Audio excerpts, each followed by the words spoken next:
I'll call the meeting to order. Welcome everybody here this morning. And obviously we have a few things on the agenda that have piqued some interest because we have quite a few individuals here and we've got some delegations here this morning. So looking forward to that. Before we get going, I'm going to ask Sheila to give us an update because there will be some people joining us online and some of the nuances of doing that. Sheila, please.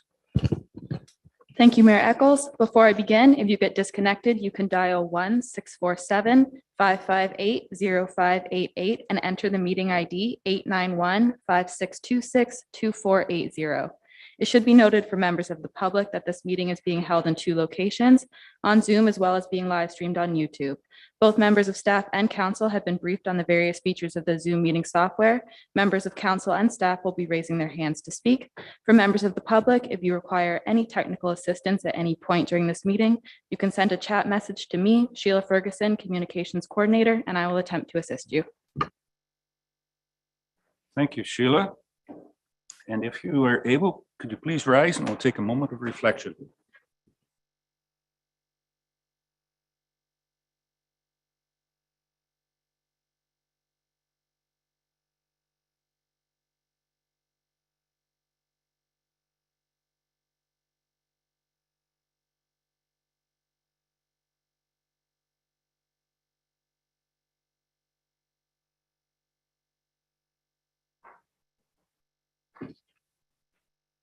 Is there any declaration of pecuniary interest or general nature thereof on today's agenda? On a personal note, I will be declaring a conflict on the report from the Lions Club dealing with the dog park, as I am president of the Lions Club. So I think I'll declare on that one. Okay. Note that at the time and have the deputy mayor take over from there. As I said earlier, we have some delegations this morning, 3 matter of fact. Looking forward to the presentations. And our first delegation is from Relationship Manager, Michael Pahor. That's probably pretty good, Mike. Thank you. And Stephen Trevally, the Community Engagement Officer from the Municipality of South Bruce. So welcome this morning, gentlemen. If I could ask if you could use the microphone at the table there and look forward as to the update. Mic is operated by I think it is a gray button there. And both of you are young enough to handle technology, so I'll.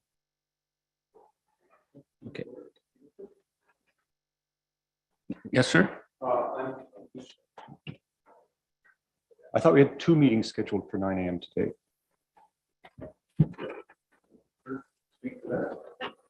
Thank you, Mayor Eccles, and to you, Councillor Shea. The 9 a.m. public budget meeting is scheduled for the same time as the council meeting for clarity. Basically, we've done that so that if the delegations run short, everyone that is in attendance for the public meeting doesn't miss that. If the delegations run long, then everyone gets to hear all the good things that are happening in West Cray. Okay, thank you. Okay, with that point, now I'll turn the floor over to you. Michael, Stephen. Perfect. Thank you so much, everyone. Thank you, Mr. Mayor, councillors, members of the public for having me here today. My name is Michael Pahor, and I am the Relationship Manager for NWMO South Bruce. And I'll pass it over to Steve for a quick introduction. Sure, and thank you, Mayor Eccles and Council. And I'm Steve Trevally, Community Engagement Officer at the Municipality of South Bruce. Next slide, please. So the Nuclear Waste Management Organization is a not-for-profit organization. It was founded or established in 2002 by the federal government through the Nuclear Fuel Waste Act. And our mandate is to come up with and implement a long-term solution for Canada's used nuclear fuel. And a big part of that project is a deep geological repository where we would centralize all of Canada's nuclear fuel and isolate it from people, the environment, and water. Next slide, please. So a big part of NWMO's process is, and what's really unique about it, is that it's a voluntary process and it cannot move forward without informed and willing hosts. So that includes municipalities or the municipality as well as Indigenous communities. What I find really exciting about that is that the process was entirely voluntary. So let's say about 10 years ago, 22 communities put up their hand and want to learn more about the NWMO's project, Canada's plan, and participated in the process. 10 years later, we're down to 2 communities. If we go to the next slide, please. That is the Wabigoon Ignace area. So that's if you see the little cutout of the province, the number 1 up there is where Wabigoon Ignace area is located in the province. And then of course the Saugeen Ojibwe Nation South Bruce area, which is where we are, in the area today. So we are on track to come up with a final preferred site by the fall of 2024, so the fall of next year. And then that would be followed up by a 10-year regulatory process, which would then be followed up with a 10-year construction phase. So we're talking about, obviously a long-term project. So I'm here just to provide, a high-level project update. So I really want to just, touch on some key milestones from 2022 from NWMO's perspective. So in 2022, we released our confidence and safety reports. We had a successful borehole drilling program, a preliminary transportation plan and planning framework, as well as a full-scale demonstration of our engineered barriers, and started to build out our environmental baseline monitoring program. Next slide, please. So the confidence and safety reports are, they're really exciting because what they did, they took years of research and field work and summarized the 2 site locations. And with our site in South Bruce, the area is, has been well researched previously. So we did 2 boreholes there, and that some of that analysis at this point helped feed into that confidence and safety report. We're going to have a follow-up confidence and safety report that's going to look at more of the data from those boreholes, but a lot of the information came from existing boreholes from the area and existing knowledge.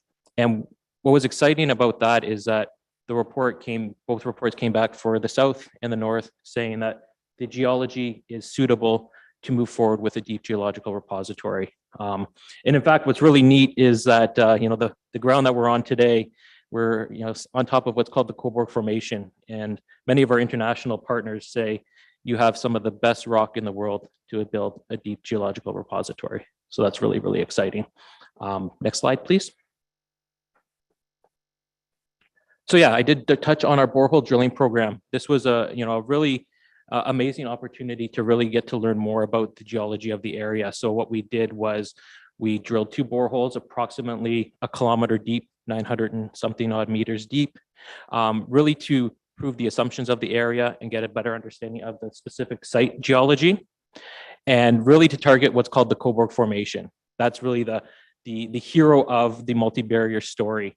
So the Cobourg Formation was identified about 650 meters below surface and is approximately 45 meters in thickness or in depth. And what's really neat about that rock is that it came back to being 450 million years old. So you can imagine what that rock has seen in 450 million years. It has seen endless glaciation periods. It has seen meteor strikes. It has seen tectonic plate shifts, and that rock remains stable to this day. So that was really, an exciting feature of our borehole drilling program. It also exposed a lot of community members to, hear that story. And we do still do I call it a borehole light tour at a 64 Clinton Street office or facility. So if anyone wants to do that, I can certainly connect you with our team there. So that was really, really an exciting time for our geoscience team and NWMO. Next slide, please. Also in 2022, we did release our preliminary transportation plan and planning framework. Again, it's important to note that no nuclear fuel is going to be transported to any site until the 2040s if we maintain our timelines. So as I said, there's a 10-year regulatory process, a 10-year construction phase process, but transportation is important to the community. It's important to the public, Indigenous communities, and NWMO has ensured that they're engaging with stakeholders on what that plan will look like moving forward. Next slide, please. Another exciting accomplishment in 2022 was done by our engineering team. So down at our Oakville facility, our Discovery and Demonstration Center, we have a mock setup of one of our encapsulation chambers. So what you can see in that slide, it's a replica of what it would look like underground. So there, our engineering team spent 8 years developing proprietary one-of-a-kind machinery to move our bentonite boxes, which have our used fuel containers, and would be moving it into these chambers. So this replicated the conditions underground. And what was phenomenal was that it went according to plan, exactly how they expected. So they were able to successfully put the boxes in, stack them in as they would in a real scenario, and then backfill it with a bentonite powder, again, with a proprietary machine. So again, this is also another opportunity for people who want to know more about our technology and that Canadian made and developed technology. We can certainly get people down there for a tour as well. Next slide, please. And lastly, our environmental baseline monitoring program.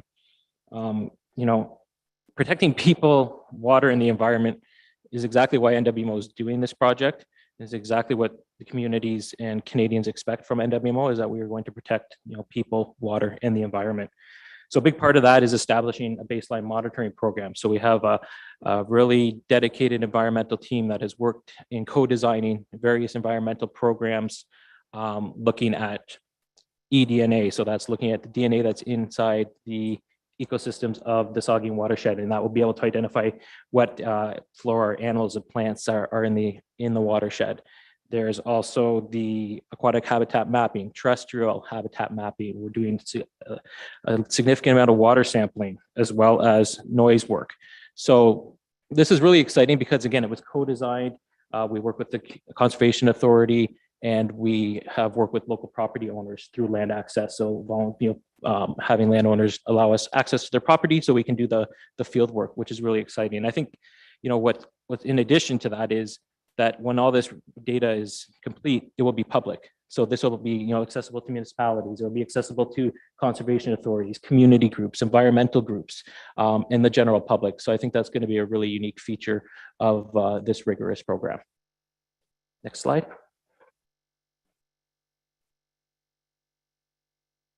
And that's it from me. So if there's any questions, I'll be here to answer them. And thank you so much for your time. And then, thank you, Mayor Eccles. Just to continue to add on to this presentation, next slide, please. Just a very brief update from the municipality of South Bruce's perspective. So as mentioned, I work for the municipality. Next slide, please. And this was an opportunity for us. In the last couple of months, our head of council and our CAO have been visiting with other municipalities to provide an update, and we appreciate the opportunity to do so to all of council today. So I am employed, as I said, municipality on the South Bruce Nuclear Exploration Team, and that's our department that focuses and looks at the ongoing work related to the NWMO project that Michael just spoke about. The way that we report our work is through one of our committees, the Community Liaison Committee, of course, to council as well on a regular basis. Communication outreach to the community, and we've been overseeing and the independent third-party peer reviews for studies that have been ongoing, and the majority of which are complete now. This year, there's of course works ongoing with a few of those studies outstanding, and the municipality is beginning to negotiate a hosting agreement with the new NWMO, and that's going to lay out that commitments and obligations if the project does proceed in the South Bruce area. Next slide, please. One item that we're particularly looking forward to as a public-facing engagement, we're facilitating a 2-day conference, April 4th and 5th, and certainly that invitation extends to you, Mayor and Council, staff in the community here in West Grey and beyond. This is really an opportunity for us to share panel presentations. There'll be exhibitions from not only the NWMO, but also the regulators, which is the Canadian Nuclear Safety Commission, the Impact Assessment Agency, and so on. And there's really a good opportunity to listen, but also to engage and ask questions of the various experts. There's also going to be international speakers from Sweden, Finland, as well as California and the United States who will be joining us. So certainly encourage your participation, and more information is available on our website. Next slide, please. And really, just in summary, we encourage community members beyond our borders of South Bruce to certainly to get involved and to pay attention, ask questions, learn more, whether it's through the municipality or Michael and the engagement team at the NWMO. Our monthly CLC meetings are live streamed. And of course, that's through our website. We're happy to keep people updated through emails. Of course, our mailings tend to go just to our ratepayers, but there are electronic updates that you can receive. And if there's any further updates beyond today or in the future, certainly welcome them. And you can reach out to me at my contact information there. And I believe that concludes it. So thanks very much, Your Worship. Thank you very much, Stephen. Michael. Any questions from any of the council members? Jeffrey, Councillor Shea. Thanks, Your Worship. And thanks, gentlemen, for the update and the insightful information. I often hear questions in the community, and I'm sure these questions will be answered at the public forums that you've indicated, but I thought since I got you here, maybe I'll just ask one or two. Would this site be for spent Canadian fuel, or would it include fuel from across the continent? Through you, Your Worship. Wonderful question, Councillor. Our mandate is to only deal with Canada's used nuclear fuel. So we're not going to be taking, American used nuclear fuel. They have completely different reactors. They have different completely fuel sources. So no, our mandate is Canada only used nuclear fuel. Great, that's helpful to know. And when you say willing hosts, so that would be the municipality of South Bruce, and I guess we're host adjacent. We're not considered part of the host area. But would that community be determining the willingness through some sort of a referendum? How would willingness be measured? So through you again, Your Worship, to you, Councillor Shea, our municipal process that council has supported is to host a referendum for the community. So that would be, of course, before the 2024 decision that the NWMO would make. And that's why this year we're going through that draft or the hosting agreement process, so that the community and council understands what benefits would be guaranteed to the community and safeguards and other commitments. So that's being negotiated this year, so that yes, we would hope to have that there will be a referendum, and for it to be binding, of course, there's legislation in Ontario. There has to be, I believe, 50% turnout, and then the results have to be 50% plus one in favor or no with the question asked. So yes. And that would be our process. And of course, the Indigenous process would be separate from that in terms of Saugeen Ojibwe Nation. Thank you very much. Yes, thank you for your presentation. Just a couple of thoughts and questions. Obviously, you're very enthusiastic and excited about this project, but I know there are some people that aren't quite as enthusiastic or excited as you are about it. But I mean, that's something that'll have to be decided going forward. I'm just curious about the transportation, the community that's in the north. Will this spent fuel be transported by land or by water to get to, I believe it's Ignis, that's the other one? Through Your Worship, correct, Councillor, that is Ignis up in Northern Ontario. Again, apart from the preliminary framework and plan suggests a transportation on land, potentially a combination of rail and road. Okay, all right, thank you. Yeah, so that's obviously we're closest to the Bruce Power, which is a huge benefit, I guess, to the area in terms of what they do, and also the fuel, the production of electricity. I had another thought there, but lost it. Yeah, so thank you for this at this time. There was another question, but I can't remember what it was right now. Thank you.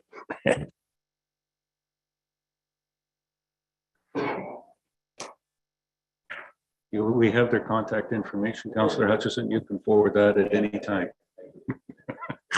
Okay. Thanks, Doug. Well, with no further questions from council members, again, thank you very much, Stephen, Michael, for the update. And I think, as Councillor Shea said, there certainly is an awful lot of public interest in this, and we as council here in West Grey, and a lot of West Grey residents, are interested in following the process as well too. And thank you for the opportunity to engage and be more educated and for your presentation today. Excellent. Thank you, your worship. Thank you, council. Thank you, members of the public. And I would just say through staff, if anyone wants to, engage further on this, please feel free to reach out. We're always willing to share more about Canada's plan for used nuclear fuel. Last chance, can't remember it yet. Yeah, I have those a lot too. All right. Okay, again, thank you very much. And you're quite welcome to stay around for all the exciting aspects of West Grey Council or get back to work in South Bruce and with the nuclear program. Thank you, gentlemen. Next delegation we have is John Lambert's president and Ann Hagedorn, vice president. And is Nikki here? Oh, back in the corner. Who's making the presentation is past president of the Glenelg Nordic Ski Club. Correct? Push the button. And when it turns red, Good morning. there we are. John, go ahead. Are we ready? Good morning. My name is John Lamberts, and I'm currently the president of the Glenelg Nordic Ski Club. I'm here with Ann Hagedorn.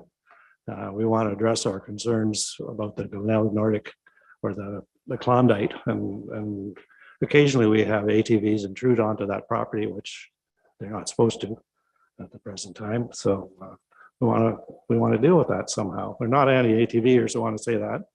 We think there's a place for both of us. So Ann has a little presentation here to make today, and hopefully we can find a solution together. Ann. Good morning, Mayor Eccles, members of council, and West Grey staff. We are here today to share our concerns and frustration with recurring motorized vehicle trespassing and damage at the Glenelg Klondike Forest. Next slide, please. There have been recent articles published regarding this issue, which you can read in the Sun Times and Collingwood Today, referenced here. We would like to correct one incorrect statement in these articles. Glenelg Nordic Ski Club does not intend to end our relationship with Grey County and this property. We do intend to resolve this issue. Next slide. And next slide. The Glenelg Nordic Ski Club was established in 1992, gaining permission from Grey County to use Forest Number 24 for cross-country ski trails in the winter months. In 2004, we incorporated as a not-for-profit with the province of Ontario. We currently have 25 kilometers of groomed track set trails deemed by many of our patrons as the best cross-country skiing in Ontario. We have many written testimonials from our patrons complimenting our trail system and exceptional volunteer grooming team.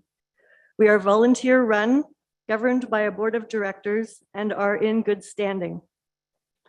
Our annual memberships are between 150 and 240 each year, with an additional 200 to 400 day use patrons. The pandemic really increased our membership numbers. We have an annual agreement with Grey County and 6 adjacent private property owners and off-road parking thanks to another generous landowner club member. We would like to extend our gratitude to West Grey for keeping our access roads well plowed each winter. We have a positive working relationship and support from Grey County, a positive relationship with the local snowmobile club, and are in a positive financial situation. Next slide. The land in question is between Concession 6 and Concession 8 and Hamilton Lane and Side Road 40 in Glenelg. Next slide. The Glenelg Nordic Ski Club promotes economic development through tourism with skiers traveling from as far away as Oshawa, Grimsby, London, and Annan. We have cross-country clubs from away who come on tours to our club each winter and local exchanges with other clubs in the area. Nordic skiing is a healthy outdoor winter activity and appeals to all ages. Our club promotes multi-purpose use of the county forest. Our strong volunteer base promotes positive community engagement. The membership and our volunteers are very proud of the hard work and dedication to this amazing trail system. Next slide. As you can see here, we are experiencing major erosion and degradation on our trails due to ATVs, dirt bikes, and full-sized vehicles. Next slide. The results of the vehicular damage are trails that are no longer flat and thus difficult for our groomers and dangerous for our skiers. Loose rocks and muddy ruts affect summer use as well as making hiking treacherous in some spots. Sadly, we have even had winter incursions. One just last week on our groomed trails. An ATV drove through the county forest last week, ruining the groomed trails and making very dangerous conditions for our skiers. Next slide. We have worked with Grey County on signage and gates, and local members have engaged the police with no success. Next slide. We plan to continue our arrangement with Grey County to use the trails in the winter. Grey County has designated the Glenelg Klondike Forest Trails for non-motorized users. We are here today to ask for West Grey's help.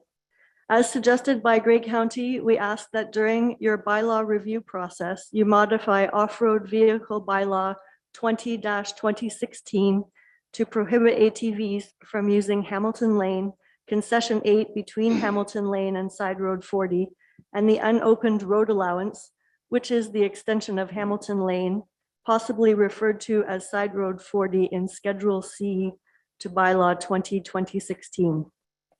These roads contain all of the access points to our trail system, and prohibiting ATV traffic on them would help to ensure no more trespassing and trail degradation. Thank you for your time today and for listening to our plight. Thank you very much, Anne and John. Any questions, comments from Deputy Mayor Hutchison? Tom? Thank you, Mayor Eccles, and thank you for your presentation this morning. So a couple of things that come to mind. Yeah, I certainly don't support, and I do have an ATV and sled, but I don't support any trespassing in there. And I think what we're finding here, it's not the avid ATV riders or the sledders that, you know, pay attention and follow the rules that we have to follow. Power recreation users, they're all out there, but it's a few bad apples that we're experiencing here. And I don't think that it's, you know, we can paint a broad brush on the entire power sports community. We all bring economic development and growth and enhancements to West Grey, of course, cross skiing, horseback riding, et cetera, et cetera. I think we need to find a solution to how we can handle it. One of the concerns that I see through changing the bylaw or opening that up is that how many people that live on Hamilton Lane or in that specific area are landowners that may have ATVs or sleds that could be finding themselves in a position where all of a sudden they don't have the right to exit their property to go and ride the trails that are throughout our community. So it's a real tricky one there, and it's something we really need to, I think, have a good look at. Because I think, you know, if we have 3 or 4 there that own that kind of power equipment, then we've done wrong for them when we're trying to correct a right for this situation. But again, I certainly don't support anybody that's riding any kind of power personal equipment throughout that forest there. That's not the intent. So I would support protecting it like what you brought forward. So that's a couple of the things that I'm concerned about. Thank you. Tom, anyone else? Councillor Hutchison. Doug. Yeah, thank you for your presentation, Anne and John. I do know that the cross-country ski facility there does bring a lot of people to the area, and I think it's great that we have it in West Grey. I do understand the issues you have with ATVs, especially the people that don't follow the rules. It's not the regular riders, it's the ones that are causing havoc. And I see from the county that they're struggling with the same issues in other parts of Grey County. So it is something we need to address. I'm a little concerned when we start banning ATVs from certain roads, because they do have permission to use the roads as part of their regulation. So But I would like to, I know from some being there and seeing the area, there is the snowmobile trail does go through there, right? It comes to the corner of 8 and Hamilton Lane, and then it goes on from there. So obviously they have permission, they have a plan. Something I would like to see us do is maybe update our memorandum of agreement with the ATV clubs, because I know we had one in the past, and but I don't know if it's up to date, so that we know where the ATV trail does go through there, if that is part of their trail system, because I think it's important that people that come to the area know that there is a regular trail system. We have one around Durham, I know that, but I'm not exactly sure where it goes when we get up into the Markdale area. So I'd like to see us update that, and I know we have some ATV people here that maybe can help us get that done. So that would be my suggestion. I think the other thing is enforcement is a big part of that, and trying to get to the people that are causing the problems without penalizing everyone that uses ATVs or snowmobiles in the area. So I think we can work together to come up with a solution, hopefully. It is unfortunate when people destroy areas that they're not supposed to be on. So that would be my suggestion. Thank you. Councillor Shay, Jeff? Thanks, Kevin. Thanks for the presentation, guys.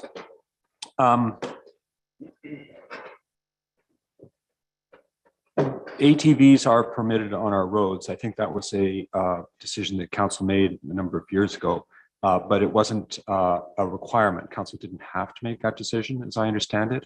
So I assume that it's within council's prerogative to determine which roads. And if we determine, like, I don't think they're permitted in the downtown core roads, for example. So I don't think that would be an obstacle if it was the decision of staff and council to implement the restrictions that are being asked for. And I'm concerned that you say that local members sort of sought the support of police in monitoring this trespassing activity and weren't successful with any action there. So we might want to reopen that discussion with our police force to see if we can. Kevin, I think you're on that board, aren't you? Yes.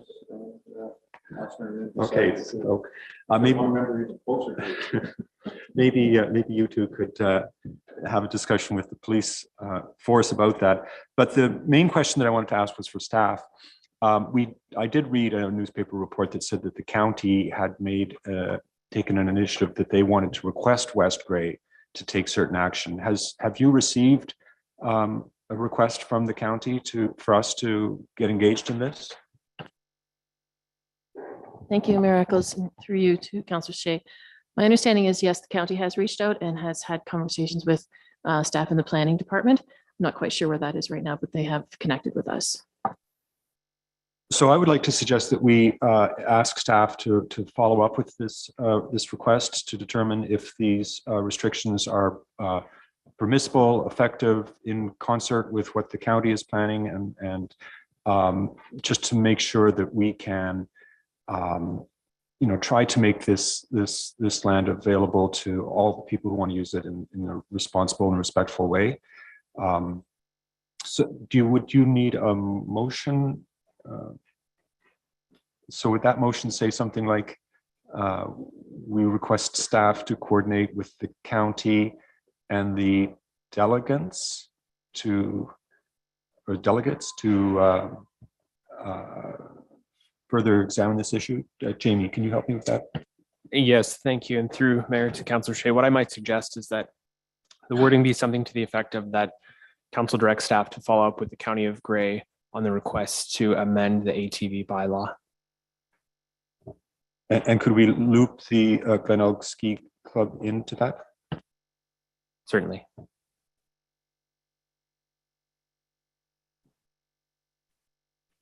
I take it that you're making that motion, Mr. Shay? Very good. Do I have a seconder for that motion?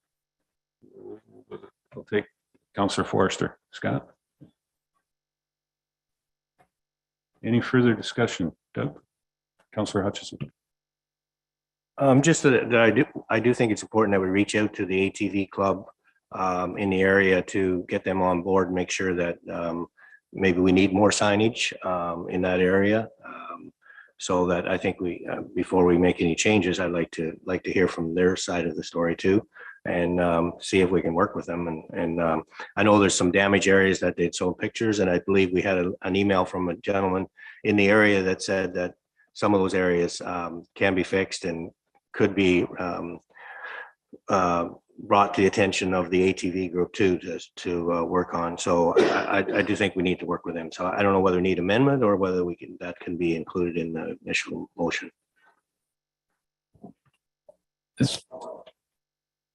You talked about more signage. Last fall, we went through and put signs at all the entrances to the Grey County Forest, and that's been done. So with Grace Hobble. So all we're looking is to keep the trail safe so people don't get hurt in there. And if we can work out something to help us, that would be very much appreciated. Thank you for your time, guys. Okay, we have a motion on the floor. Councillor Townsend. Go. Thank you, Mr. Mayor. I think basically what we're looking at, in my opinion, is nothing different than what the snowmobile clubs look at with people riding off the trails and those sorts of problems that they experience also. And again, I don't want to get into painting a whole group of people that have ATVs as being all the bad apples, because there's only probably a select few that are doing it. And therefore, I would not be in support of restricting. I mean, unused road allowance is probably a good place for the ATVs, and the two seasons do not overlap too much, too far, I don't think, from what understanding that, you know, the snow holds in the bush a lot longer. But just because there's a few bad apples, I can't see taking away a whole section of the ATV trail. It's already used by the snowmobile clubs. So again, back to what Councillor Hutchinson said, if we can get some mapping from the ATV club as to where their trails run and work with the ATV club to try and police it and correct the issue, that everybody can cohabitate and exist using that unused road allowance in the facility up there. Just my thoughts. I'm not going to take questions from the audience at this time. There is a point on the agenda that's allowed. This council that has this at this point. Any other questions or comments on the motion? Councillor Noon, Joyce? Well, thank you, Mayor Eccles. I'm just wondering if at some point, maybe in a partnership with the Snowmobile Club, the ATV Club, and the Ski Club, and ourselves, if maybe we couldn't work through a process of how all these different sports activists can resolve a situation when they all use certain sections of that system together and come up with maybe a better understanding how it's used and respect each other. It's just a suggestion, just for a little more dialogue with the situation. Thank you.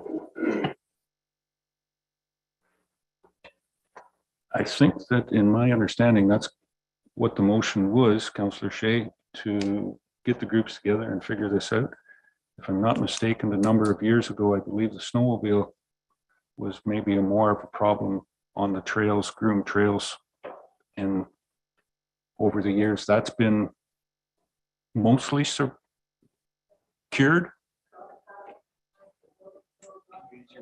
Sorry, just can you Just mic in.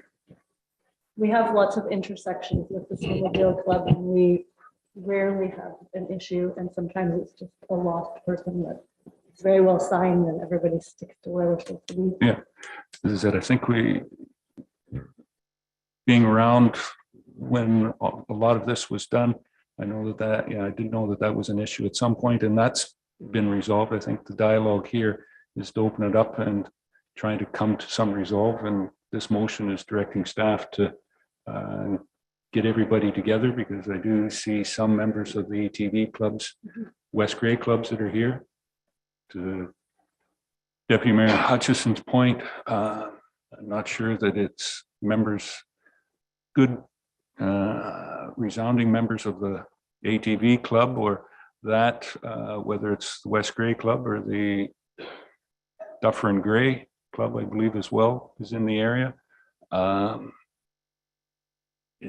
Sometimes it's not a lot different than individuals that are using the road in cars, and it's not every car that speeds, but it is some of them, and so it's an enforcement issue. But how do we address that and get educated and go forward? But this motion will start us onto that path, and hopefully we can get it rectified sooner than later. Comment, John? Yeah, if you've have any time, take a walk on Hamilton Lane sometime where it goes south on the unopened road allowance. It's so chewed up, you can't hardly walk there. I've had a conversation with the snowmobiler, and they try to groom that. That's so many stones and debris have been pushed into the road, you can't even groom it. So maybe that the ATV clubs would take some responsibility for repairing that road. That would help a lot too. And then we wouldn't have to take away that privilege. Yeah, okay.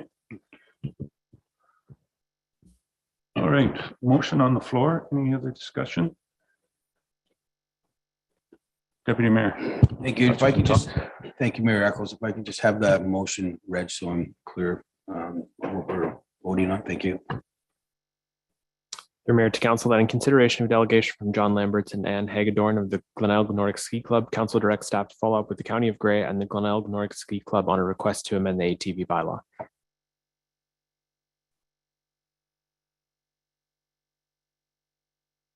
Okay, everybody fine with that? I don't think I want it missed, but I think staff is certainly under the understanding that this will take in any other user groups that aren't mentioned in that. I don't think it's explicit to Gray County and the Nordic Ski Club, but other ones to come up with a resolve. Okay. We'll call the question, and all those in favor? Any opposed? That's carried. Okay. Thank you very much, Ann, John. And hopefully we can come to, as I said, quicker resolve to the issue, and understand how capable it is to cohabitat in our natural community that we have out there. Thank you. Okay. And with that, our last delegation this morning, Diane Booker. And there's Diane, is president of the Gray County Federation of Ag. And I believe Ann just is here to give us an update of what OFA and what requests you have of us today. Ann, can you, yeah, there you go. Sorry, Yeah, no now you're request live. today. Yeah. Thank you very much for the opportunity to speak to you today. I'm here today to just to update you on the new statistics of agriculture in Gray County and what Gray County Federation does in the county. If you could, next slide, please.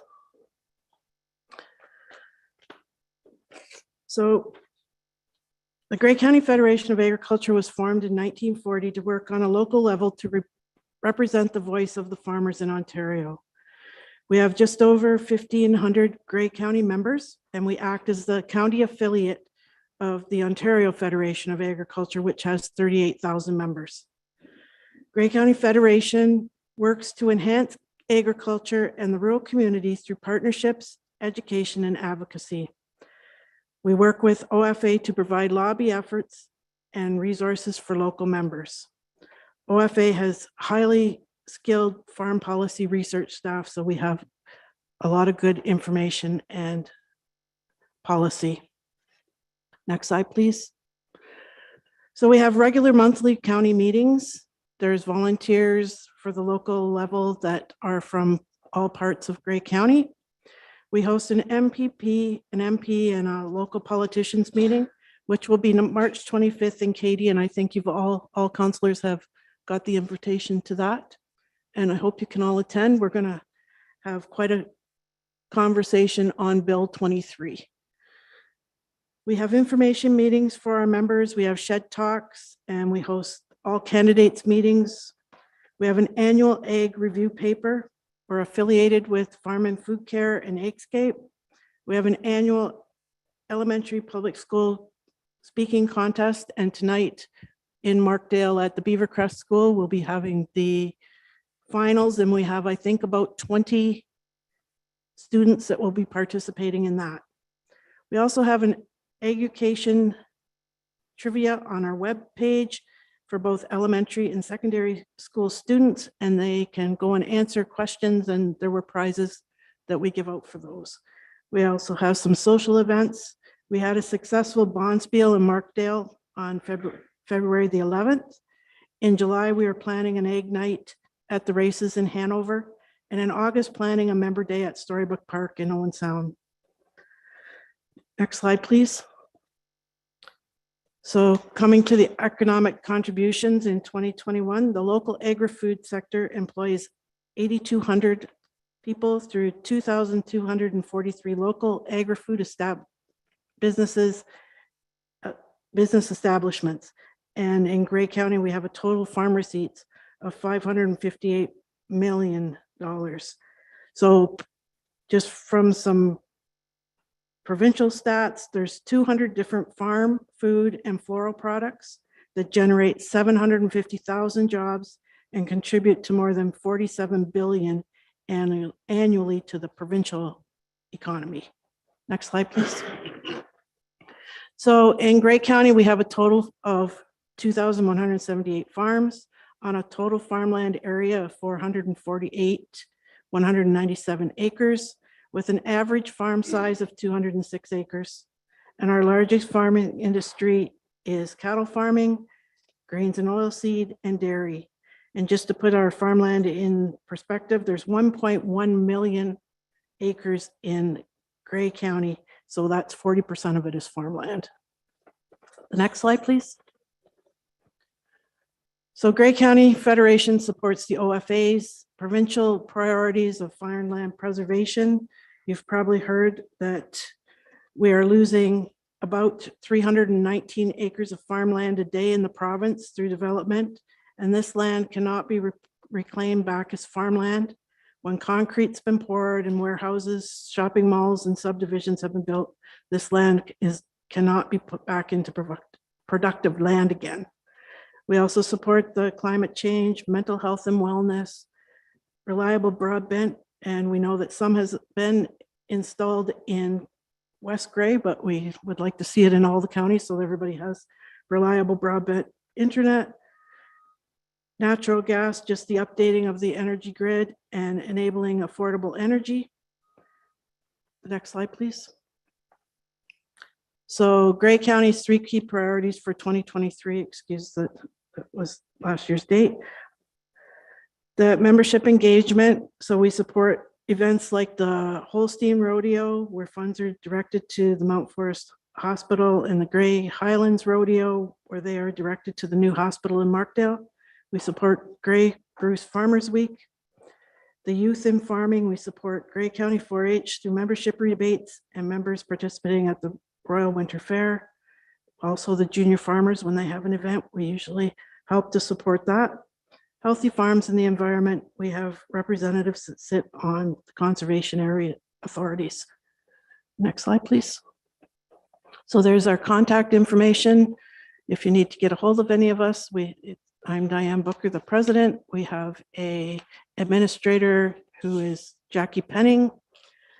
We have a zone director who is Paul Vickers, and a member service rep who is Joanne Hughes, and all their information is there. Thank you for the opportunity to speak today, and if anyone has any questions, I'd be happy to try to answer them. Or look to some of that staff directed that they can get back to us. Isn't that what that? Yeah.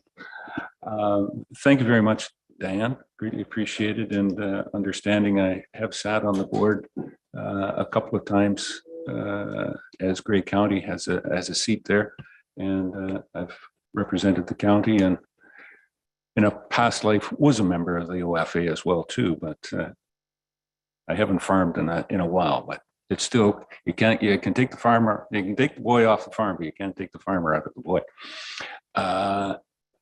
Thank you. Any questions for Diane at this point in time? Seeing none, yes, I will certainly be taking you up on the offer. It's always great to have those education sessions, and I just can't believe you've moved it to Katy. That means I'll have to drive that much further on March 25th, because in Elmwood I'm a lot closer, but it's changed. No, look forward to being there on March 25th. Always a great invitation to accept, and I would encourage all of council to accept that at this point in time. And Diane, last comment. Just that Elmwood was double booked that day, so we had to move it. Sorry that you have to drive a little bit further up Gray Road 3. And thank you very much for the opportunity to speak today. Wonderful. Thank you very much again, and for the work that OFA does to support, as you said, our largest employer and driver of the economy in Grey County, and certainly in West Grey as well too. Yeah, have a great day. Okay. With that, that's the end of our delegations at this point in time. We have the public meeting. So I'm going to adjourn the council meeting at this point. Sorry. I'm going to recess. Yes. Some say snowmobile and some say skidoo. Okay, it's all the same. No. Thank you, Jamie. Recess, council, not adjourn, recess, and move into the public meeting on budget. I have a motion moved by Tom Hutchison, seconded by Scott Forrester, that the West Grey Council recess at 9:52 a.m. for the purpose of proceeding into a public meeting on a proposed 2023 budget. Any questions on the motion? All those in favor? Any opposed? That is carried. Thank you. So we are now into our public meeting, and the public meeting is now open. This is a requirement of the budget process throughout the Municipal Act. So at this point in time, I'm going to look towards our comments and notice from the clerk. Oh, declaration of pecuniary interest. I'm sorry. Moving too fast here today. Is there any declaration of pecuniary interest or general nature thereof? Seeing none, then we'll move on.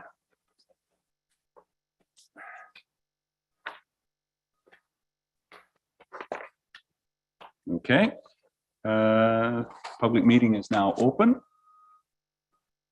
And I'd like to remind everyone that the purpose of public meeting is to receive input from the public on the 2023 West Grey budget. And with that, Jamie, you're now on. Clerk Eckensweiler. Thank you, Mayor Eccles. Notice of this public meeting was posted on West Grey's website on February 21st, 2023, and published in the information package located at item 10.2 on the March 7th, 2023 council meeting agenda. The comments that were received before the publishing of the agenda have been attached to the agenda. Anyone wishing to provide verbal comments at this public meeting is asked to sign the sign-in sheet located on the speaker's table. The personal information collected at this public meeting is collected under the authority of the Municipal Act. The information collected will be used to complete the budget process and will form part of the public record. Questions about this collection should be addressed to me, the Director of Legislative Services / Clerk. Thank you, Jamie. And now, Ms. Mighton, Carrie, our Director of Finance and Treasurer, and you have a presentation to go through. Carrie, the floor is yours. Thank you, Mayor Eccles. Just get the presentation up. Sarah's got it up. You can go to the next slide there, Sheila. Thank you. Through you, Mayor Eccles. Our high-level summary of our 2023 budget represents a 9.6% increase, or just over $1.1 million on the tax levy. We're estimating that it would be about $72.50 per 100,000 of residential assessment. We are still waiting for the Grey County to set the tax ratios and the tax rates, so that's why it is just an estimate at this point. The operating expenditures are just over 16.7 million, and capital expenditures of 14.6 for a total budget expenditures of $31.4 million. Next slide. Where we get our revenue from, $13.1 million is raised through the tax levy. We do have $8.1 million of estimated borrowing costs, grants of 3.9, user fees, which includes the water and sewer systems. Those are funded solely through the water and sewer users, not on the tax base. So that's why there's a large amount there. Reserves, some other municipal funding sources, and some interest. Next slide. Our tax levy increase represents an increased investment in both operating and capital. Operating is about 6.3% of the increase, and 3.3% is an increase in the capital levy support for our capital program in 2023. Next slide. Departmentally, roughly, how we're spending the funds includes just over $11.8 million under corporate. That does include the construction of a new police station, which will be largely financed through borrowing. The transportation and public works is 7.9 million, police 4.2, recreation 1.5 million, the water and sewer systems 2.7 million, again not funded through the tax levy, but we are supporting that with user fees. Fire, waste management, and library make up the balance in there, as can be seen on these slides. Next slide.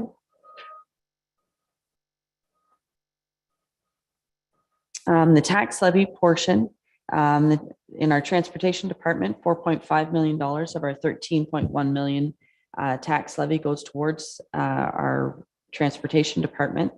Police is 3.6, corporate is 2.1, fire 1.1 million, recreation 943,000, library 480, and waste management of 198,000.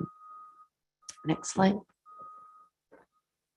Some of the sample of the projects included in our capital budget includes a new police station tendering and reconstruction for 2023. We're hoping to have 3 bridges and culverts replaced, purchase of a new plow truck for the Normanby Public Works Depot. The Newstead Water Tower, while it says replacement there, it is a refurbishment. That's my typo there, of the water tower in Newstead. Again, that will be funded from the water sewer users and borrowing, which not the tax levy. We have some computer technology upgrades for our firefighter training. The community improvement plan for business revitalization is continuing to be supported in the budget. We have LED lighting to be installed over the arena floor surfaces. And we have a mobile household hazardous waste that will move between the landfills in West Grey. And that's all I have. That's it. Thank you for that good overview, Carrie. At this time, I would open it up for comments from the public. I would request that you use the microphone if anybody does have any comments or questions. And if you could state your name.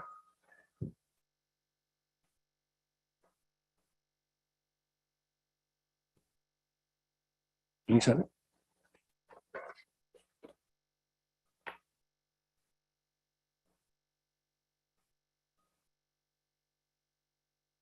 That little gray button there. That's the one. Just a couple of questions, actually. For the policing new building, did you go and get a new quote with prices at this time? Or was that using the previous quote? Thank you. And just before I get to that, I did ask for your name, Heather, just for the record. Oh, If you can do that. you for want to the- know who I am?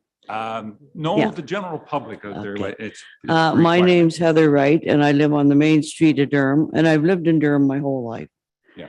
So my question is, I'll give you a couple of them. I wondered where we'd get 1% kind of financing. Things have changed a lot, like in the last year. So if that quote for the building was the old one, that may change a lot when we go to do it. So is it an old quote? Yes, through you, Mayor. Yes, it's based on the original cost estimate for the building, but we are in the process of retendering for the project management portion of the construction at this point. Okay, and I think that's all I need to know. Thank you. Anyone else?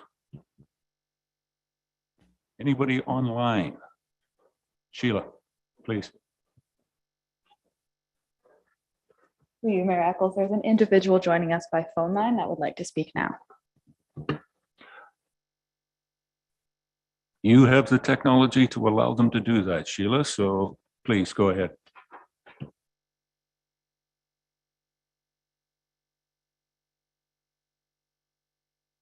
Hello, it's Marianne Ratcliffe here. Can you hear me? Yes, we can, Marion. Go ahead. Oh, okay, good. Hi, I have a question. I heard there were 3 bridges and I did hear some of the discussions, previous discussions. I just wanted to clarify or confirm that the bridge on North Line east of the 23, I believe it's number 40, is on the budget this year for replacement. It's in pretty bad shape.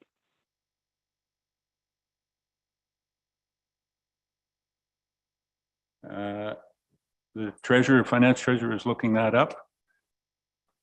We have Just want to put Glenn Meets is there. Yeah, we have a structure 44 on North Line in Glenelg. I'm not sure if that's the one you're That's the one. referring to. Yes, Marion, one of those bridges, there is about, I think there's 2 Yeah, bridges. yeah, Yeah, there's 2. Yeah, and Glen Mead. Yeah, he's at the top of the hill there, just past yes, them. that's the one, and Yep. it is in there. Okay, great. Then I have just a follow-up through you, Mayor Eccles. If we can ask staff to review emails that were sent. This bridge was on a previous budget and then got canceled. If they could review emails that were sent at that time. That's a popular swimming hole for the kids in the summer. They use the north side as the shallow end and the south side as the deep end. We also have fisher folk that use the access around that bridge to get out for fishing, and the fish themselves. I've stood on that bridge and watched the little fishies making their little stone nests and whatnot there. But my concern is that when they're doing the construction, that the access, that they don't leave trash, leave construction garbage and stuff there that makes it dangerous for the kiddies when they're trying to get in there. Leave that access nice and clean for them. Taken into account, and I've learned a long time ago, you can't promise 100%, but I'm pretty sure that is in the tender with that understanding of the recreational uses there. And we will endeavor to do what is possible and look at it as in an open eye of doing that. Thank you, Marion. Okay, great. Thank you very much. Okay.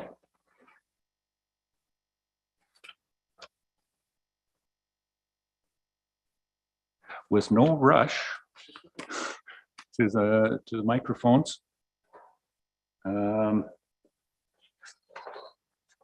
And there's no one else on the line, Sheila, to make comment. then no, Deputy Mayor Hutchison, we're not going to do a phone survey. Comment, Councillor Hutchison. Doug? Yeah, just to go back to the original information on page 3 about the 9.6% increase. Realizing that is a lot, is high, but based on inflation, we have to be able to move forward in some of these projects. But I just wanted to clarify that based on 9.6, that's $72.50 $72 per 100,000 assessment. If the county and the education comes in at a lower rate, which we hear that possibly, then that number will come down at $72. Is that correct? That $72 is based on the 9% and not something lower. No, that's based on the overall estimated 6% overall. That would be a 72.50 is what we're estimating. Okay, yeah, all right. for I the just wanted to total. Yeah. clarify that. So it's based on the 6%. Okay, thank you. Thank you, Doug. Yes, and that's just for clarification. The target was for council to have a combined rate of about 6%, which is what anybody from West Grey is going to see on their tax notice when it comes out in August. The first one has come out, but it's based on 50% of last year's. And the August and October billings will be coming in shortly. Be coming out in the fall with all of those numbers in, but your overall combined tax increase is under 6%.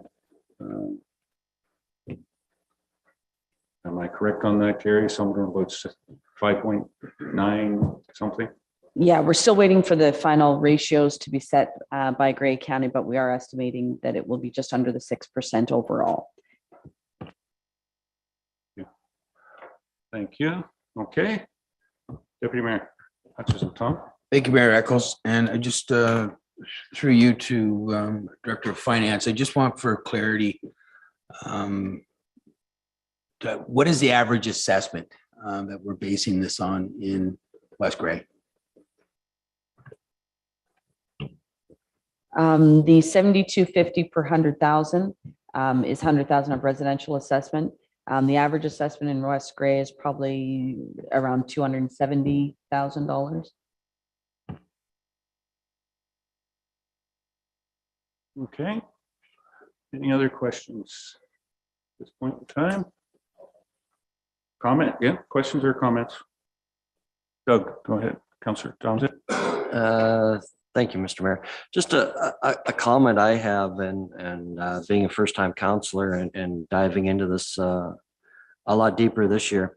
There was an interesting news story I heard on the radio, and Owen Sound's tax rate come in at under 1%. I think they're at 0.83 or something like that. But yet their charge per 100,000 on assessment was $38 and something. So almost over half of what ours is. And we're going up by 9.6, it says here, or 5.93 or whatever we're going to be at. So it's one of those things where we are probably one of the lowest tax rates overall in Grey County. Am I close to, we're down there. And therefore, unfortunately, the times we live in, we don't have the budget to absorb the increases in insurance and everything else that maybe some of the other municipalities like Owen Sound and stuff have maybe a little more wiggle room to absorb those things. Therefore, unfortunately, we have to end up passing that on to the taxpayer. So although it looks 9.6 looks like a big number, when the factor everything in, the 7250 per 100,000, when you take into consideration what our neighbors are and the percentage that they're paying, we're actually not that bad off. Thank you. Okay. We have no other questions or comments. Nobody online, Sheila? Okay. Then I'll declare the public meeting closed. Thank you for everybody. And I'd also say thank you to the number of emails that we've had come in as well too, for us to address some of the issues that we have. Okay.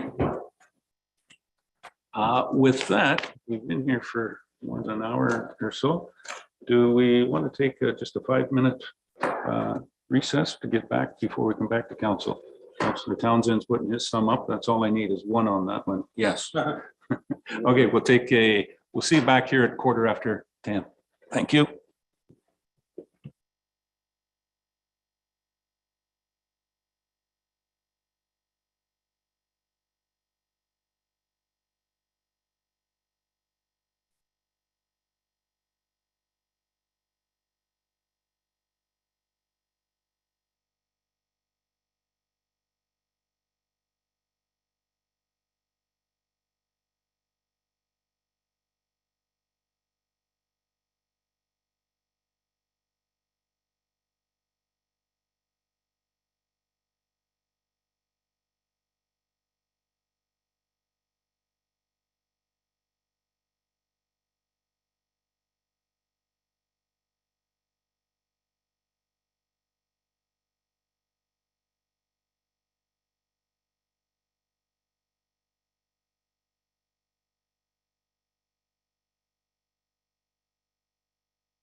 Okay, call the meeting back to order.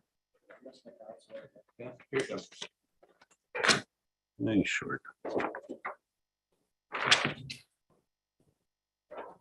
Okay, as I said, call the meeting back to order. And at this point in time, we're down to number 6 on the agenda.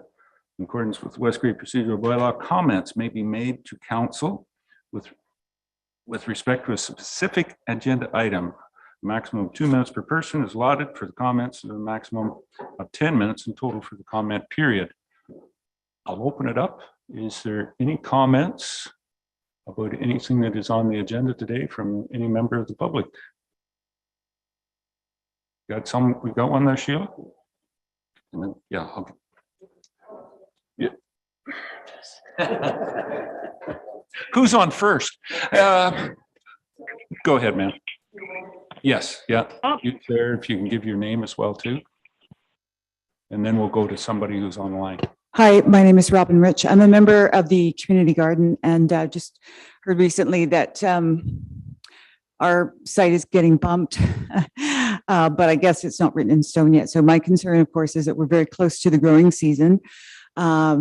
And, you know, already there's been a great deal of work put into the garden. It's an established garden. I was really shocked to hear that we are being bumped for a dog park, or at least there's a strong possibility that that's happening. So I'd like to discuss other alternatives. Can we continue to grow and use the property for this growing season, and the dog park perhaps start you know, its use there in the fall after this growing season, which would give us much more time to find a suitable location, because it as I say, it's already March. Very difficult, I would think, or challenging to find a new site. So those are my initial concerns. Thank you. Thank you. Sheila, we've got somebody online.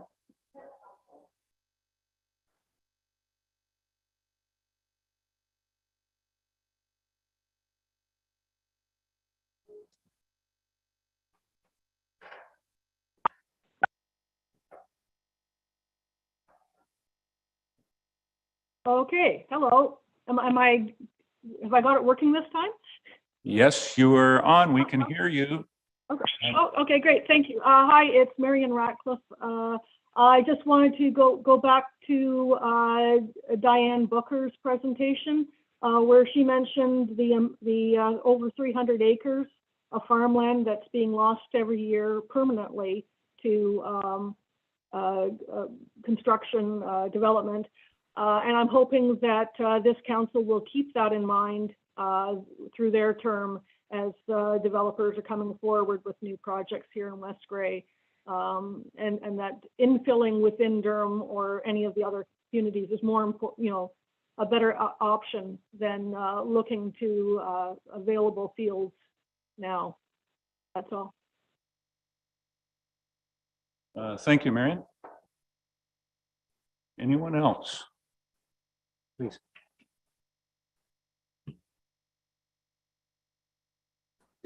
I'm Jennifer Hodge Williamson, and I'm also here about the dog park / community garden. I've worked with the municipality in the last year as an advisor, moving forward with the community gardens and hoping to see it be more successful in the future. So when we understood that we were being moved due to a dog park, I just wondered, why is that location the best one for the dog park when you're displacing an already established community garden? So I just want to make sure that the community gardens go ahead in the future if that is in case what happens. Thank you. Okay, thank you. Anyone else?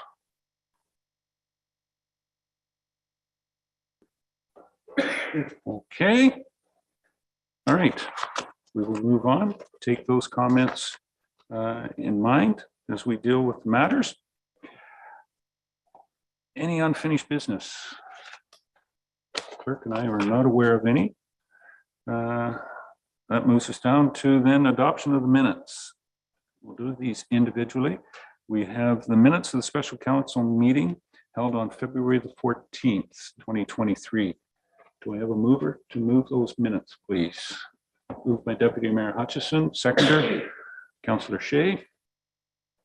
Any questions, comments on those minutes? And I'll call the question. All those in favor? Any opposed? That's carried. Minutes of the public meeting held on February the 16th.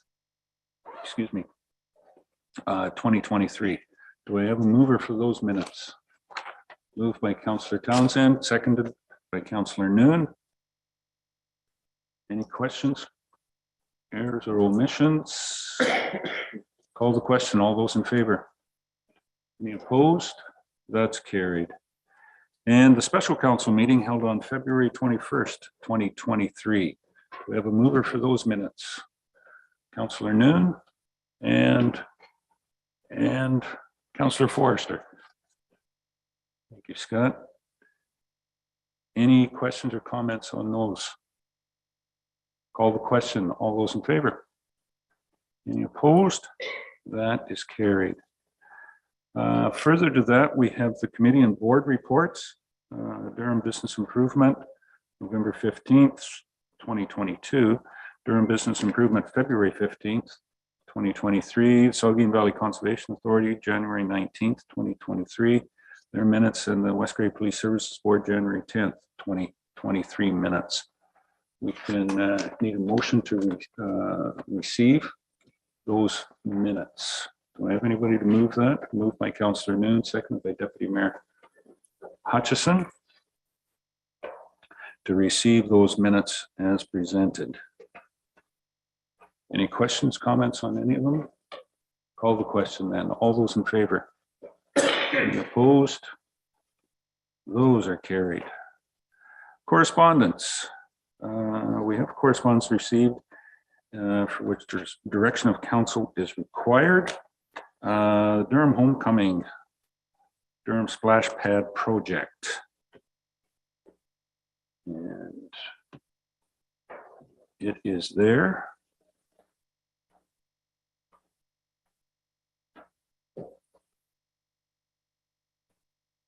Basically just looking for, if I'm correct, looking for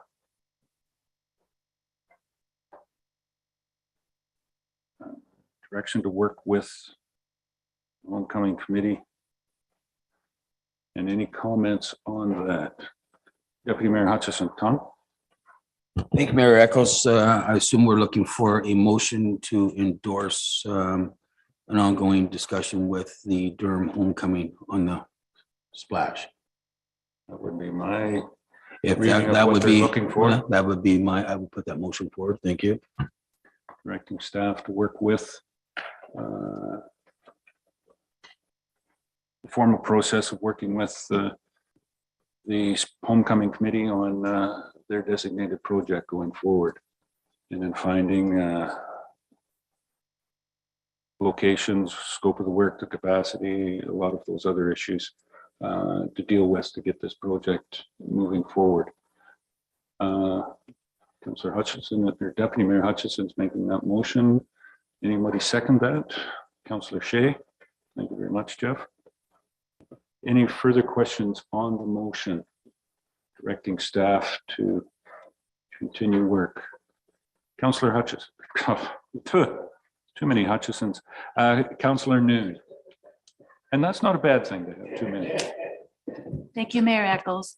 It's just a recommendation. I'm wondering if maybe a member of council could be part of the that committee, just so that we can keep updated throughout the year on where that project's going. Thank you.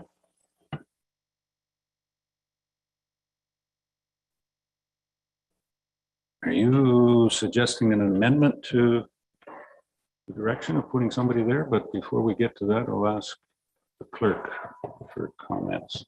Through Mayor, West Grey doesn't appoint members to the Durham Homecoming Committee, to the best of my knowledge. So that's not something that we could do.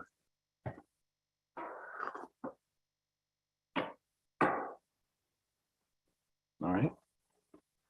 I think this is, at this point in time, it's just for staff to work with. And I think we'll be good with that. Because certainly staff doesn't keep any secrets from us. They tell us everything.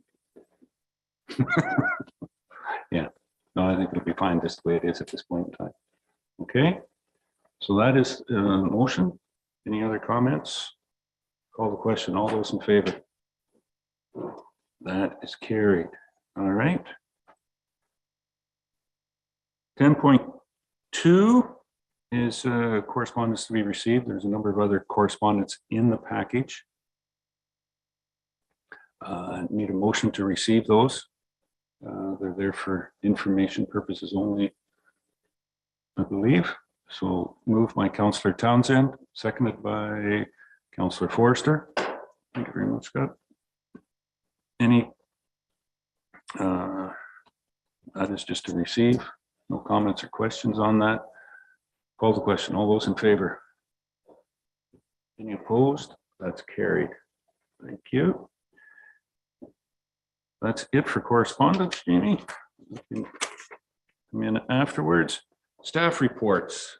We're down to staff reports 11.1.1. Salt management plan. And we have Manager of Public Works. Excuse me, Mr. Aiken with us. Jeff, welcome this morning. And good morning. Your report is here. Do you want to take us through it or give us an oversight of it? Thank you. So the salt management plan is for your information only. It's a piece of legislation that requires us to have a salt management plan specifically related to winter control operations. The threshold is an estimated 500 tons of salt. We slightly exceed that. We're a little closer to 800. Therefore, we're required to produce a salt management plan and submit it to the federal government. The report is for your information for council to be aware of the salt management plan. That's it in a nutshell. Very good, concise. Councillor Hutchison, question? Yeah, so thank you, Director, for your report. Just curious, there is a lot of concern about the amount of salt that we use these days and the damage that it can do. Are we looking at any salt alternatives, or is there anything out there that we can use? One of the things I was thinking of is I know in some of maybe the county roads or the highways, they use a spray substance on the road. So I'm not sure if that would work on some of our roads. If it's basically it'd have to be asphalt, I think. But anyways, I'll leave that. Throw a couple questions out to you on that. Thank you. We're currently not set up for a liquid application, or we'll consider that moving forward. Okay. And nothing in terms of salt alternatives down the pipe sort of thing? No, the program is weighted to try to minimize salt use at this time. That's what we can easily handle. Okay, thank you. Further, Councillor Noon. Joyce? Well, thank you. I too was interested in alternatives, and I realize moving forward, if that's something that would be maybe considered it for future needs. I was looking at the salt brine, which is a combination of salt and water, with like the sodium chloride. And then there was also another one called ProMelt with magnesium chloride, which is safer for the environment. So I was just wondering if moving forward, if this was something that you would consider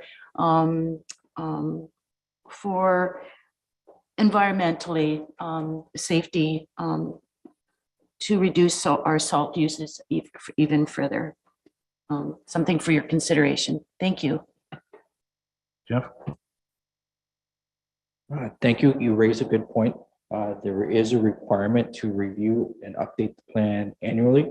I would expect that we will consider those types of options each year as we look at the plan and implement if it's feasible to do so.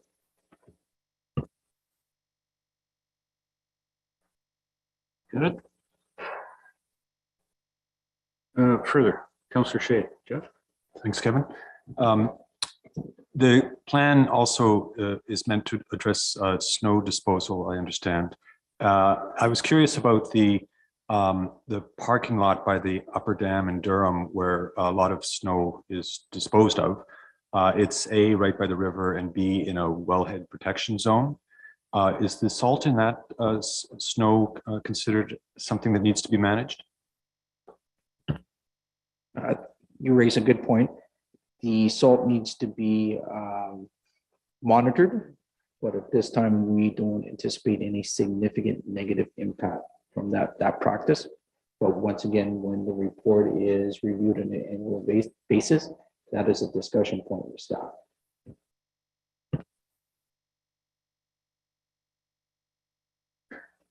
And just correct me if I'm wrong, Mr. Aiken, and I don't know whether you're aware of that, but one of the previously, this goes back to probably 97, 99, the reason that some of the snow was stored there was when Frazzle Ice hit, I believe in the 2000s as well, we had an issue with that. And the biggest effect was at the upper dam, but that snow being stored there could be used as a barrier if there was a breach at the upper dam. So it's been for a number of years that the reason for the snow being there is kind of primary is in case there is Frazzle Ice problems and overflow at the dam, we have the ability to direct it using that snow that's available right there to direct it back in. And yeah, but certainly to watch the issues of salt and contamination ending up in the river as well too. But the biggest reason that it is stored there is for those issues that have happened in the past. Okay. Anything else? We need a motion to receive that report. Mr. Clerk? Through you, Mayor, the recommendation of the report is that in consideration of staff report Salt Management Plan 2022-2023, Council approves the Salt Management Plan and directs staff to submit a copy of the Salt Management Plan to Environment Canada for information purposes.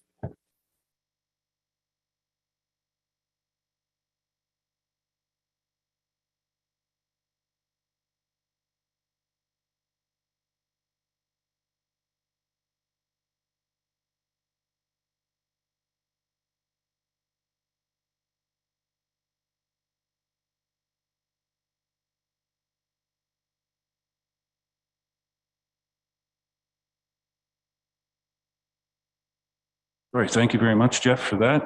And you can tell me that with the sunshine we have out there, we won't be putting any more ice, salt on the roads, and we won't have any more ice. Spring is right here. You are correct. Our snow management plan today is Mother Nature. We are very grateful for that. Okay, thank you, Jeff. All right, then that gets us down to expanded ice. At the recreational complex, ice availability at the Normanby. This is a report from Cody. Is Cody coming in or is he online? I see the finance director is finding him. She's going in out one door, he's coming in the other door.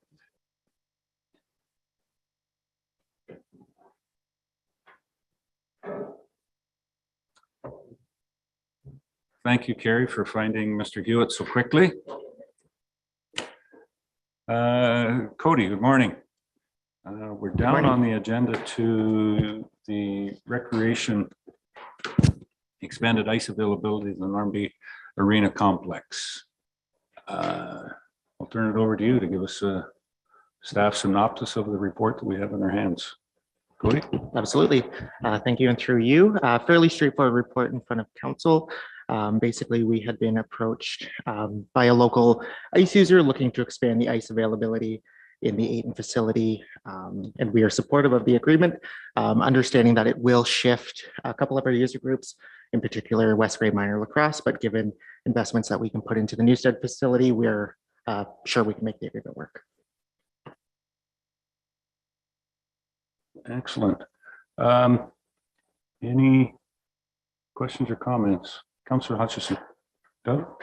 Right, so, I don't know if it's in this part or in the bylaw, but we are extending our rates for summer use to, like for $168 flat rate, extending that time period because of this use. I'm just curious, what would is there going to be a non-prime rate? Because I'm thinking there might be some other user groups that would use the surface outside of prime time. Through you, typically in the past, when we have offered spring and summer ice, and rather this is just cleaning up the bylaw to reflect that rate. But typically when we have offered spring and summer ice in the past, we have not offered a non-prime rate. Okay, so that's something I would think we should look at. The other thing is, will they be using weekend ice time, or is this during just evenings through the week? Yes, they would be using Weekend ice time, okay. So my suggestion would be we need to look at times outside when this group is using it. Maybe there'd be an opportunity to do a non-prime rate to encourage usage. When I look at the financial implications, showing $60,000, I presume, I hear rumor, I don't remember whether it's in here or not, but that this might be a 5-year agreement, or right now it's just a 1 year. Is that correct? That is correct. It is a 5-year agreement expiring in 2028. Okay, maybe that was further down in the bylaw, maybe, or something. So given that there are revenue generated from this, because 60,000 coming in, 30,000 going out for hydro costs and staffing, and then this year we're putting $20,000 into Newstead to upgrade it for lacrosse use, which I think is a great idea. But that 20,000 wouldn't be a yearly thing. It's a one-time cost, right? So this year, so going forward, we could have an income of $30,000 per year from just this group using our facility. So I think if we're going to have ice, we need to encourage other users to use it also, as much as possible, so that we generate even more. And I do think going forward, I think I'd like us to look at the arenas, Durham, Ayton, and Newstead. And given that minor hockey is also now involving Hanover, next year all of our minor hockey will play out of Hanover also. I think we need to take a look at our facilities and what our usage is. You know, is there going to be more? Is it going to be less? If we're going to put ice in for 2 or 3 months in the summer, and then Ayton we put ice again back in August, maybe we look at putting ice in all year round between the two facilities we have. So just throwing out some ideas there. I think there's opportunity here to make some changes going forward, and try to generate some revenue. So thank you. Thank you, and through you, we're always looking at ways to increase our revenue, so we'll keep that in mind. Thanks. Councillor Noon, Joyce? Thank you, Mayor Eccles. Again, with the financial implications, Newstead facility upgrades, that 20,000, what does that all entail? Plus, I guess when you're looking at it, if we're updating it to accommodate lacrosse, then that revenue also would be an impact on our financial implications, like, because it's something new, because it's being more enhanced, we're going to generate more revenues, correct? Thank you. Through you, if I may ask a question of clarification, you're referring to the potential of increased revenues for the Newstead facility? Yes. Yes, I would assume that there would be increased rentals for the Newstead facility. And just further, what does the 20,000 entail for upgrades for lacrosse? Like what's all involved with that cost? Through you, there's quite a few items included in that, but the largest would be bleachers, spectator netting, increased glass, those sorts of items. More for safety and security, just with lacrosse, and when you would have balls flying, just spectator security, basically. Okay, Joe. I'm going to go to Doug next. Councillor Townsend. Thank you, Mr. Mayor. being that this is a 5-year agreement, have we looked at any future upgrades that will need to be done to the Ayton Arena to help? Because it's obviously it's going to be a little harder on equipment running it in summer and whatnot. Like, are we taking a look at maybe more insulation or things that will help offset the extra load that's going to be put on the machines? Anybody that's used the Ayton Arena knows it's the coldest arena in Grey County. And I don't know whether that's an impact on winters and lack of insulation, or whether it's not, or whether we need to put more insulation in there, or some ways to offset that, because it's going to be harder on the compressors and everything else to maintain that summer ice. So have we looked at that? Thank you. Yes, and through you, we do anticipate some strain on the ice plant, in particular, the condenser component. We did have an evaluation done this year as part of a regular scheduled maintenance. It was identified that there were some deficiencies with the plant, in particular the condenser. However, this year as part of regular maintenance, we were able to get those upgraded so that the ice plant will be usable for this season.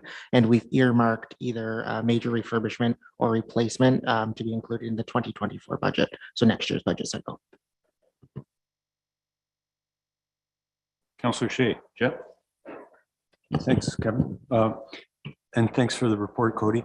So the Ayton lacrosse users, is that a separate group from the Durham lacrosse users? No, it's all West Grey Minor lacrosse. Okay. And I thought that there was a problem with using the Neustadt facility for lacrosse. I thought there was a size or structural problem, that it couldn't be used in regulation play. It's not the size of the facility, it's rather the usability of the facility. So the lack of, currently as Newstead stands, there's no spectator netting, lining, that sort of thing. So if we were to put those upgrades in as included in those reports, it would be usable for lacrosse, at least for practices and smaller games, especially with their younger players. So it would be usable for practices and smaller games, but it's not like an official, it wouldn't be like an official standard lacrosse facility. It would meet the needs. However, given the larger games with the older players, you often have a larger audience or crowd come. So the Durham facility would be able to better accommodate that. Okay, and are the pickleball markings in the way of the lacrosse markings? There's a lot of markings on that floor. You're going to switch them out or use fluorescent paint and turn the lights on differently or something? Yes, through you, Councillor. Thank you for the question. You're correct. There's quite a bit of marking on that floor, just given the different usability of that space. However, in speaking with lacrosse as well as various other organizers, the lines would be a different color, so they'd be easily identifiable. And that was my final point. You have consulted with the lacrosse users, and they're comfortable with this and supportive of this change? Yes, given the upgrades that we're willing to put into Newstead to accommodate them, the shifting there'll be a bit of ebb and flow, but overall they're fairly positive for the agreement. Fairly positive. Yeah, they're positive. Okay. Yeah. Okay. Thank you. Deputy Mayor Tom. Thank you, Mayor Eccles, and through you to Cody. Just quick question: the bleachers that we're talking about, they're going to be like a classical style, I'm assuming, because all the other activities over there seem to need that area for what they're putting on. Through you, we're looking at more modular options. Good. Okay. Any further? Mr. Forrester. Right, my question is just about the paint on the floor. I just wondered if you consulted roller skating, because apparently lines are a tripping hazard for roller skating. Roller skating is a West Grey municipal program, so I haven't consulted with our regular users of roller skating. However, we'd be using similar lining to as we have in the past. That hasn't posed a major concern for roller skaters.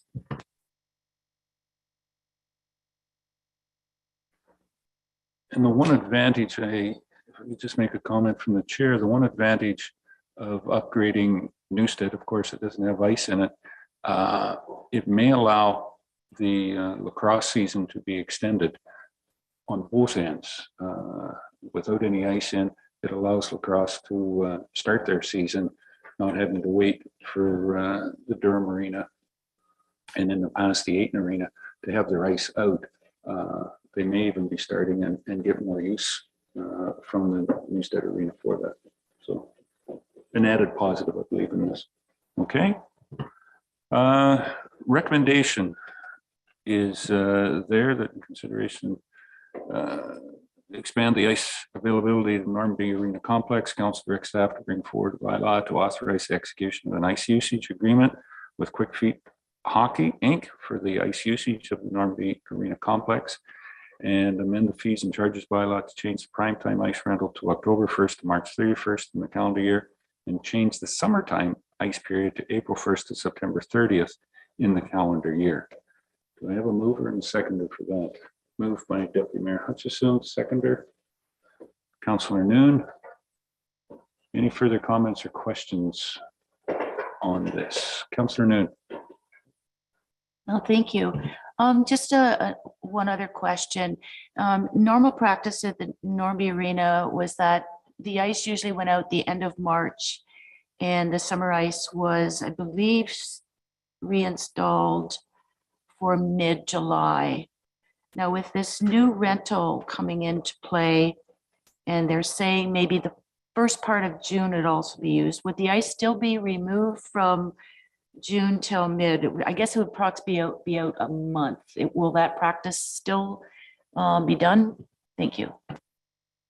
Yes, through you, and the timelines you had quoted are fairly accurate. It ebbs and flows every year, but we would anticipate that the ice be removed for about a month and a half, which helps us to do our regularly scheduled maintenance.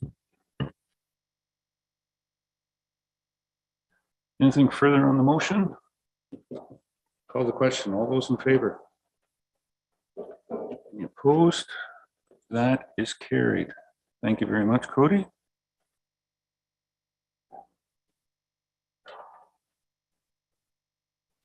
Just stay right there in the hot seat, Cody and Jeff, because the next one is up. The staff report on the tiered registration request, Elephant Thought Summer Camp. Don't give us a quick synopsis of this report, Cody.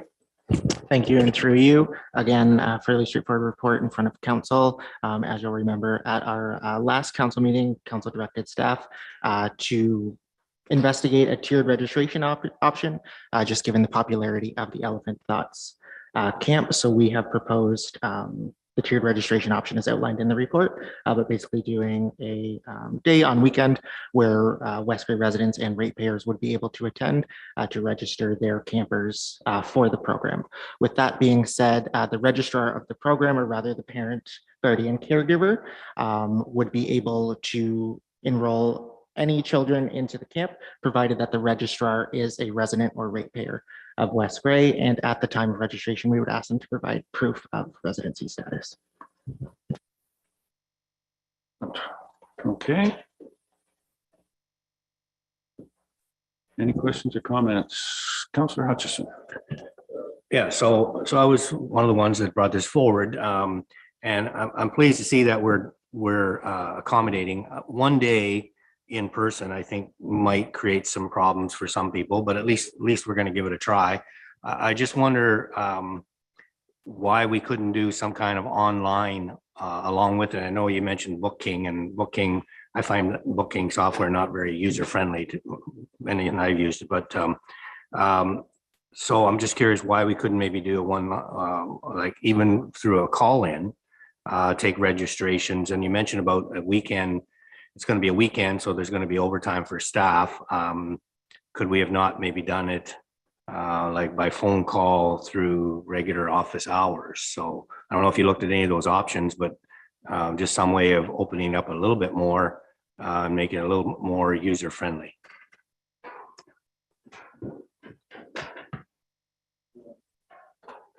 Cody, you want to jump on that? Go ahead. Thank you. And through you, we did investigate those options, and just given the way our systems are set up and the availability, the easiest avenue for individuals would be to just do the single day. That way it's a controlled environment rather than trying to balance in-person phones, that sort of thing. You run into issues with trying to, I'll say, triage the registrations. Yeah, so I guess it's a trial basis this year, and that's great. I think because of the 4-week time period rather than 6-week, that there'll be a lot of interest, and I'd be curious to know how many people register locally versus people from outside the community. So thank you. All right, any other questions? Councillor Shea, Jeff? Thank you, Mayor. The report indicates there was consultation with Elephant Thoughts. There was some concern of whether Elephant Thoughts had any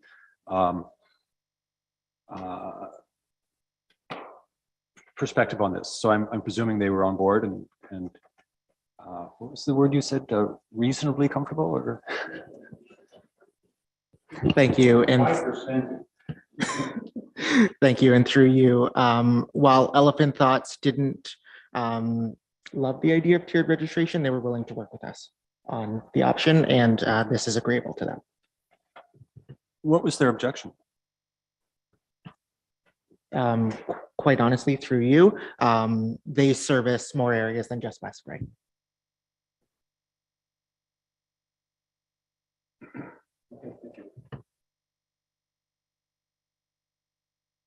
Further, Doug? Just a follow-up comment. But I think we have to keep in mind that we are putting a lot of staff time and effort into this program. So that's why I think it's important that we get first dibs on it. We're putting staff out there. We have staff involved in registration. So there's been quite a bit of West Grey staff time involved, realizing Elephant Thoughts is bigger than just West Grey. And it's great that, you know, we can accommodate them, but I do want to keep in mind that we're using quite a few tax dollars to support this program. Thank you. Through you, although as a municipality, we do provide quite a few resources to the summer camp and operating this venture. At the end of the day, it is truly a 50-50 partnership. Okay. So we have the recommendation there that tiered registration request, Elephant Thoughts Summer Camp, Council considers third reading and passage of the bylaw included in the community service agreement during the bylaw portion of the meeting. Have a mover for that. Moved by Councillor Townsend, seconder. Councillor Forrester. Any questions or comments on the recommendation? Seeing none, call the question. All those in favor? Opposed? Declare that carried. Thank you.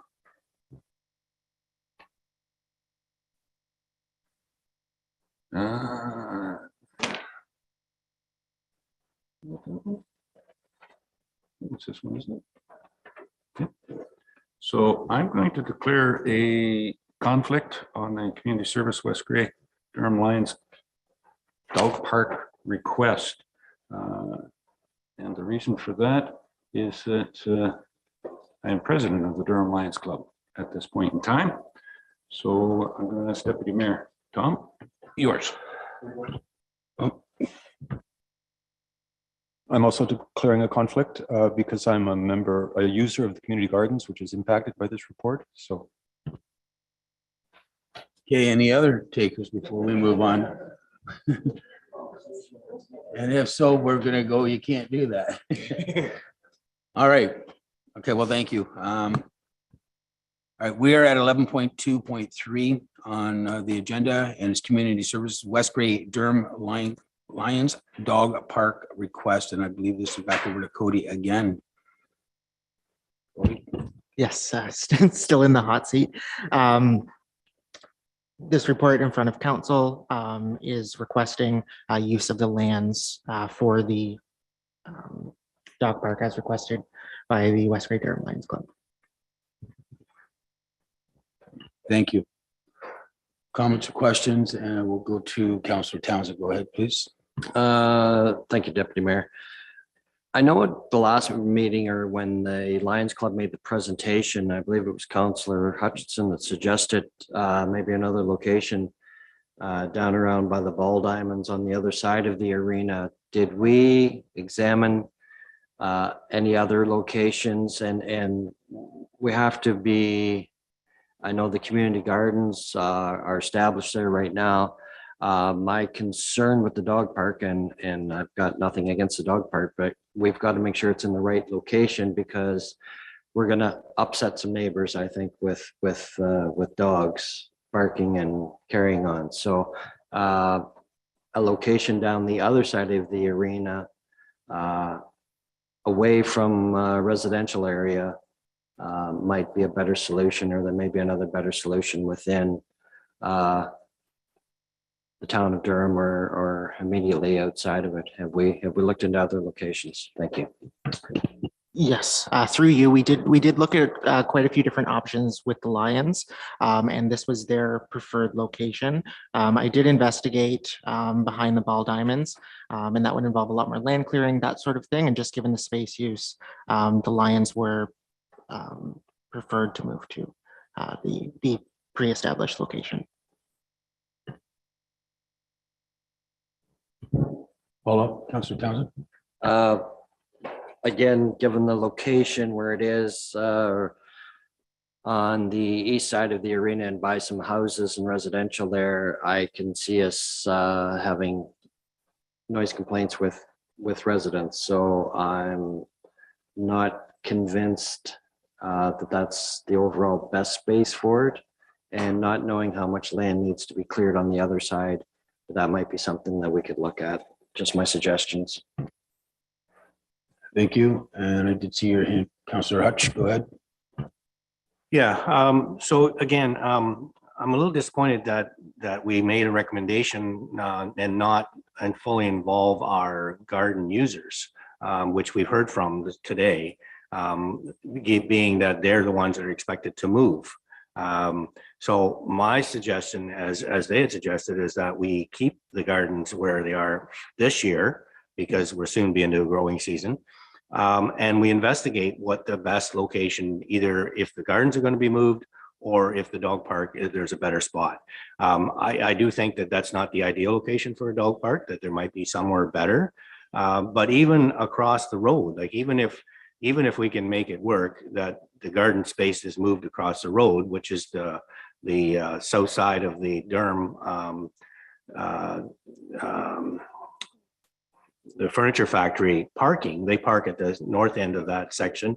There's a lot of room on the south end. It does get used for parking, but maybe there's space there that it could be used, whether it be for the garden area or for a dog park. That's another possibility. But again, it's very close to residential, and maybe that's not the ideal location for it. So I think I'd like to see us, rather than putting the go ahead on this, is let's take this summer to look at where the potential possibilities would be for it, investigate some more, rather than going ahead and just putting people out because we decided we want a dog park there.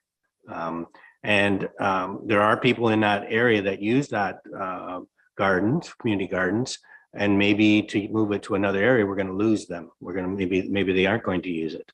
So I think we need to do a little more investigation on who's using the gardens, and where might be a better location if they don't continue to be there. So I'd like to see us take some time to investigate this a bit more. Thank you. Okay, thank you. And actually, Councillor Hutchinson, I take that I kind of read a motion in that question and a statement. So are you looking to put a different motion forward, 1 and 2? If I could go to Cody, has there been, I think one of the questions I kind of heard, has there been any correspondence with the current users and what effect it would have on them? Thank you. Yes, before bringing this report forward, I did connect with our garden users. It was a mixed response. Some were supportive, understanding the offset, but generally the response overall was that the downtime of the garden would be the ability for us to build and develop a program around it. Because as council may remember, previously staff were directed to open the garden without developing a program and that sort of thing. So that's why the garden management has somewhat got away from us. So being able to do that would allow us the ability to get our hands back around the program. But if council were supportive of potentially deferring the dog park, that would be another option we could explore. However, with that being said, from my conversations with the Lions, they did want to break ground as soon as possible. So this would defer their project further. So did that capture what you're after, Councillor Hutchinson, or you have a follow-up? I can come back to you, but okay. Councillor Noon, go ahead, please. Well, thank you. I also agree with councillors Townsend and Hutchinson that I'm totally in favor of this dog park, but the location maybe isn't the place.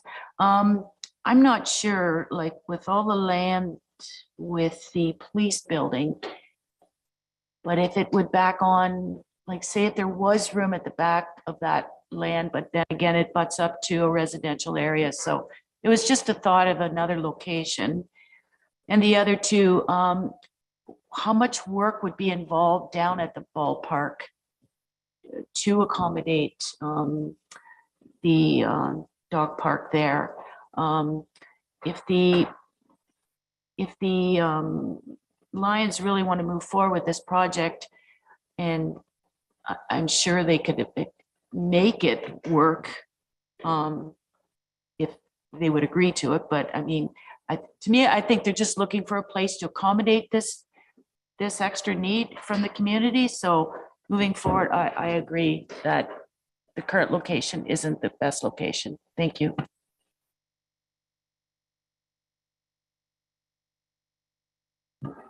Thank you, Councillor Noon. I think that was more of a statement than a comment, or a comment, not a question, is what I took there. Anything further from council members? Okay, so we do have a recommendation before us. And if I'm looking at Councillor Hudson, if you were entertaining a different motion, now would be the time to present it. So my motion would be to defer the building of a dog park for this year, and given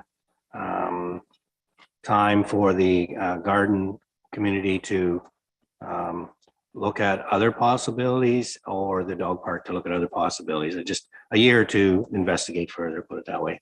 I'll let Jamie word that appropriately.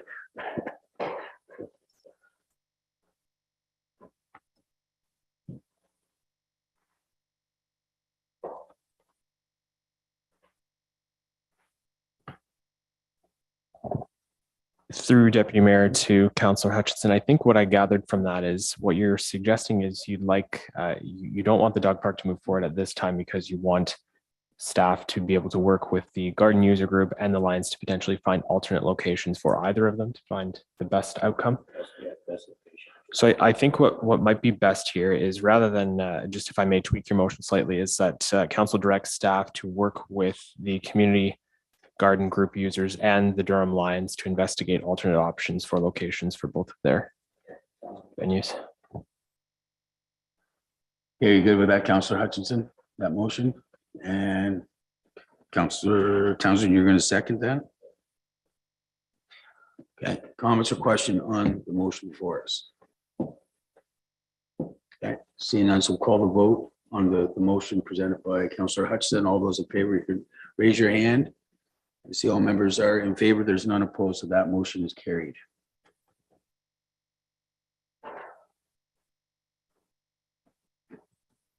Now, Clerk Eckert-Swider, so the recommendation, we'll dissolve this report then, with the recommendation in the report. Through you, yes, unless an additional motion is requested by council or put forward by council, then this item has been disposed of.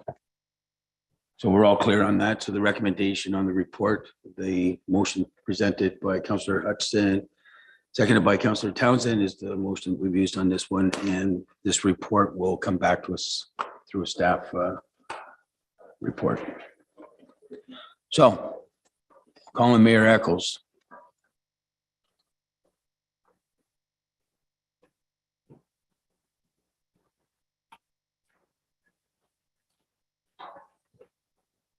And Councillor Shea.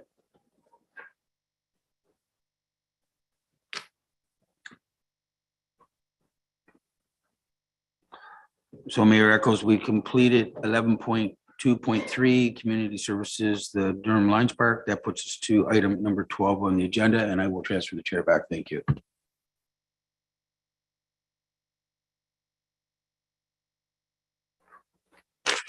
Thank you for that. And we'll just wait for a couple of minutes. Mr. Shea had one issue that he was taking care of, and he'll be back with us very shortly.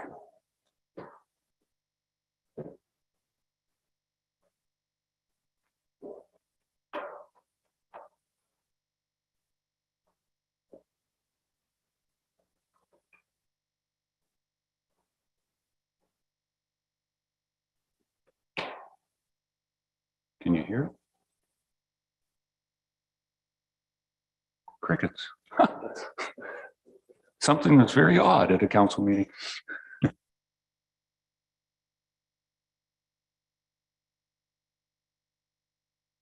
Okay, yes, I think we do have quorum now and we can continue on. Mr. Shea will join us just in a second. I don't think that it's anything. We're down to questions. Does any council member need clarification or updates on any of the previous agenda items?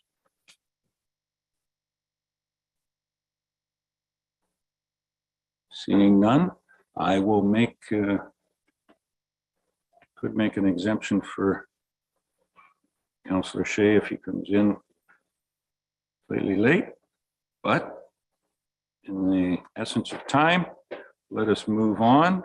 Bylaws. And the first bylaw we have is the confirming bylaw, confirming the proceedings of council.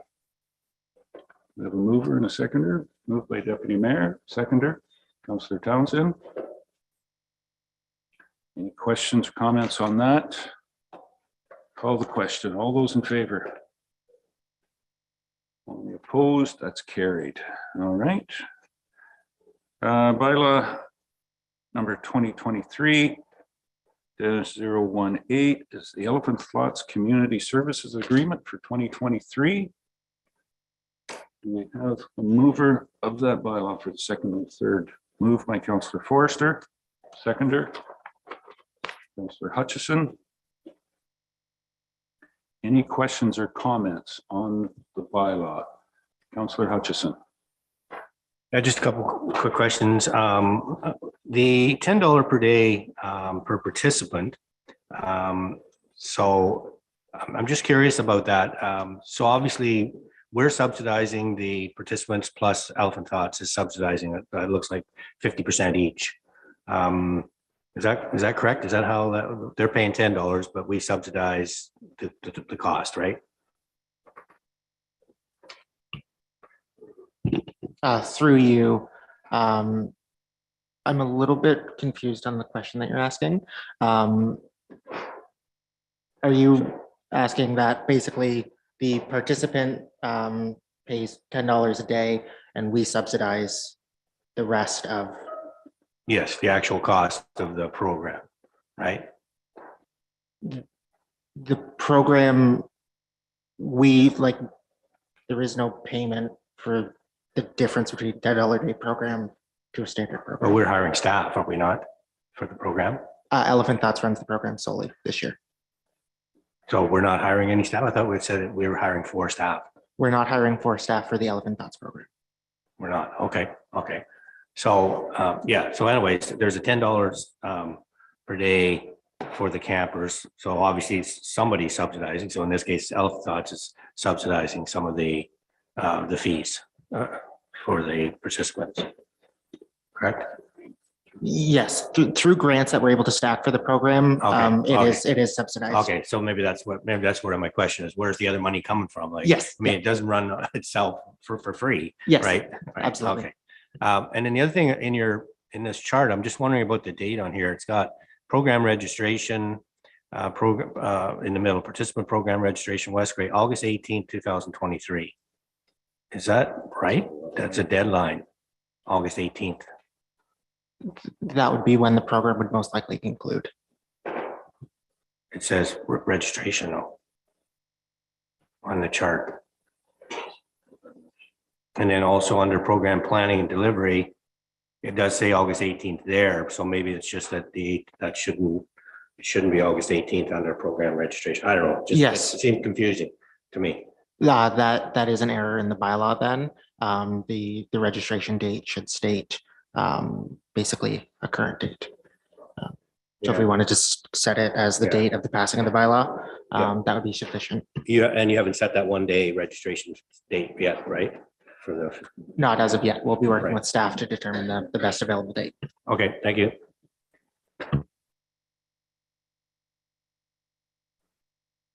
So with that said, can we change that date to get it right? Jamie, you've got that right date in there for program, participant program registration, West Grade, August 18th, 2023. That's not the right date for registration, is it? Without having the bylaw in front of me, is that the conclusion date of the registration?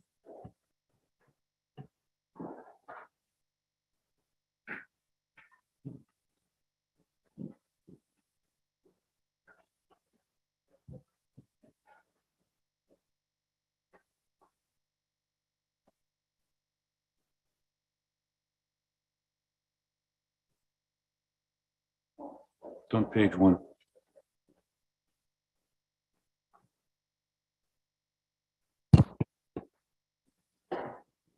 Through you to council. That deadline date of August 18th would be correct. The bylaw does not need to be amended.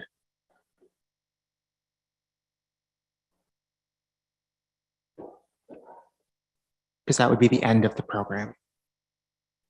The registration deadline would cut off August 18th.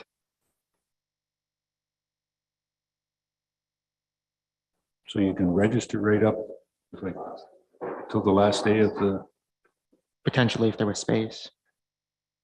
oh, okay. One would assume that there probably wouldn't be space, just given the program is often free or full, sorry. But if a space did open, if a registrant had to pull out, we would offer it to another individual. Okay. You asked the question, Doug, are you clear on that? Okay. I think, yeah. I just think it would have made it simpler if we just had it say at the start, but I understand when it's open, but I mean, realistically, you're not going to take registrations on the last day of your program. That's a reasonable assumption.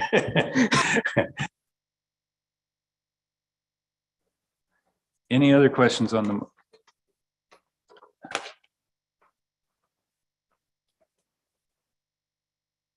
Okay, any further questions? Seeing none, I'll call the question. There was no need for an amendment, clarification. Call the question. All those in favor? Any opposed? That is carried. All right. Notice bylaw 2023-020 to adopt the policies provided and notice to the public as required. I think the clerk it's just updated our notice bylaw. This is an update to the bylaw. Do I have a mover and a seconder for this? Moved by Deputy Mayor Hutchison, seconded by Councillor Shea. Thank you.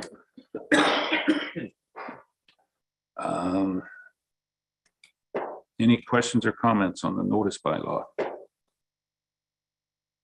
Call the question. All those in favor? Any opposed? That's carried. Bylaw number 2023-021. Estimate of revenue and expenditures for the year of 2023. Bylaw to adopt. Need a mover and a seconder. Moved by Councillor Forrester, seconded by Councillor Townsend. Any questions or comments going forward? moving with this. It certainly has been questioned, comment for a number of budget meetings to get to the point where we're at. Seeing none, call the question. All those in favor? Any opposed? That is carried. Thank you. Bylaw number 2023-022, West Grey Employee Salary Grid. Bylaw to adapt the West Grey Employee Salary Grid as presented. Do I have a mover and a seconder? Moved by Deputy Mayor Hutchison, seconder. Councillor Shea. Comments, questions?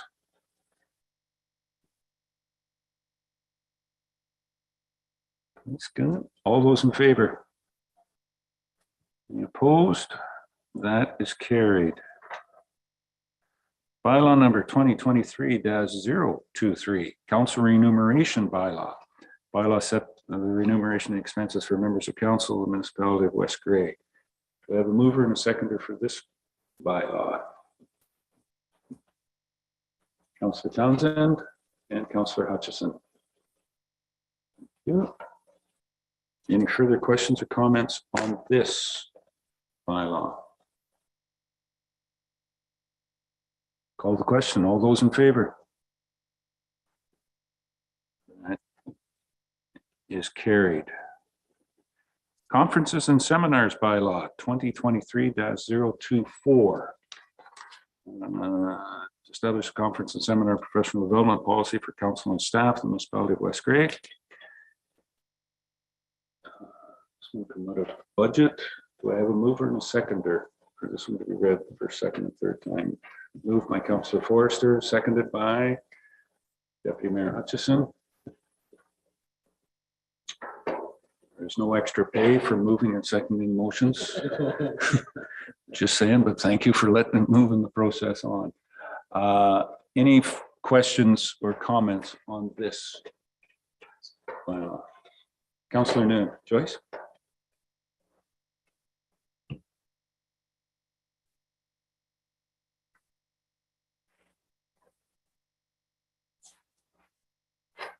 Under, it's page 3 of the bylaw,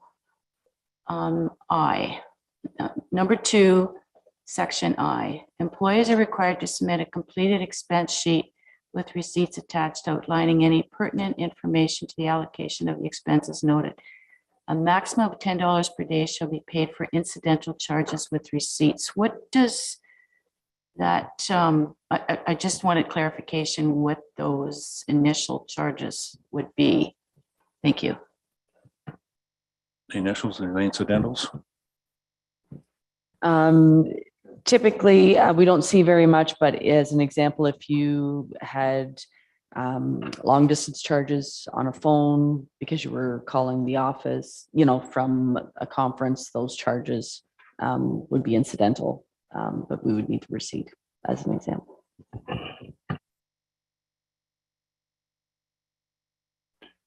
If you happen to be at a conference in Windsor or Sault Ste. Marie, put your phone on non-roaming charges because those are going to be a lot more than $10 if you end up bouncing off an American Tower. Just as curiosity, we did see that at the county a few years ago at a conference in Windsor where somebody hadn't got it shut off and yes, those charges are significant. Anyways, good. Was that Councillor Newton Joyce? Good. Okay. Any other questions? Then I will call the question. All those in favor? Any opposed? That is carried. Okay. Whew. Bylaws today. Now we're down to some of the one with the planner here. These next ones. Bylaw number 2023-025, zoning amendment. Bylaw for TUPAS. Do I have a mover and a seconder for that bylaw? Moved by Councillor Townsend, seconded by Councillor Noon. This went through the planning committee or committee of adjustments. Recommended this one as well too. Okay. Any further questions on this? Councillor Shea. Jeff? Did the planning committee or committee of adjustment recommend this? Or did we just receive information? I thought there was no decisions made at those meetings. I'm going to go to the plan. Thank you. Through you, Mr. Mayor.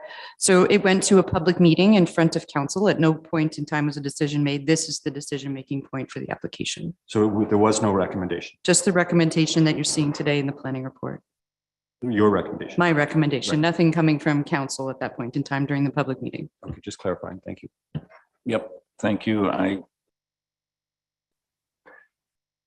Staff had the direction to prepare the bylaw, or it's the policy to prepare the bylaw. I misspoke when I said there was a recommendation come out. You're correct.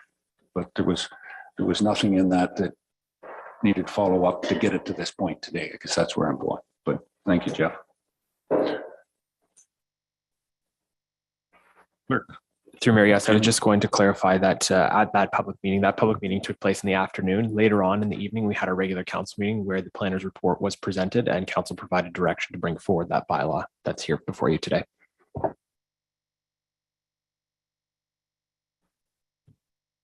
Thank you, Jamie. Following the process, any further questions on that one? Call the question. All those in favor? Any opposed? That's carried. Bylaw number 2023-026, McIntyre. Zoning bylaw amendment. Do I have a mover and a seconder for this? Moved by Councillor Hutchison, seconded by Councillor Forrester. Any questions or comments on this bylaw? Call the question. All those in favor? Any opposed? That's carried. Thank you. Bylaw number 2023-027, Meadows, the bylaw to amend the bylaw 37-206. Sorry, 2006. Do I have a mover and a seconder? Moved by Deputy Mayor Hutchison, seconded by Councillor Townsend. Any questions on this bylaw? Seeing none, I'll call the question. All those in favor? Any opposed? That is carried. And the final one for planning is a zoning amendment bylaw 2023-028, JR Meats. Do I have a mover for this bylaw? Moved by Councillor Noon, seconded by Councillor Townsend. Good. Any questions or comments? Call the question. All those in favor? Any opposed? That is carried. And the final bylaw, 2023-029, Quick Feet Hockey Inc. Ice usage agreement for the Normanby Arena Complex. Do we have a mover and a seconder? Moved by Deputy Mayor Hutchison, seconded by Councillor Forrester. Further, any questions on the bylaw? Councillor Hutchison. Doug? Yeah, so I'm just curious, are we going to investigate non-prime time, or is the rate going to be the same all the way across the board? Just looking in here where it says that, but. Clerk. This is through Mayor to Councillor Hutchinson. There is no implication for cost of the fees and charges bylaw contained within this particular bylaw. Okay, so that's something we have to look at a later date and sort of thing. Okay, thank you.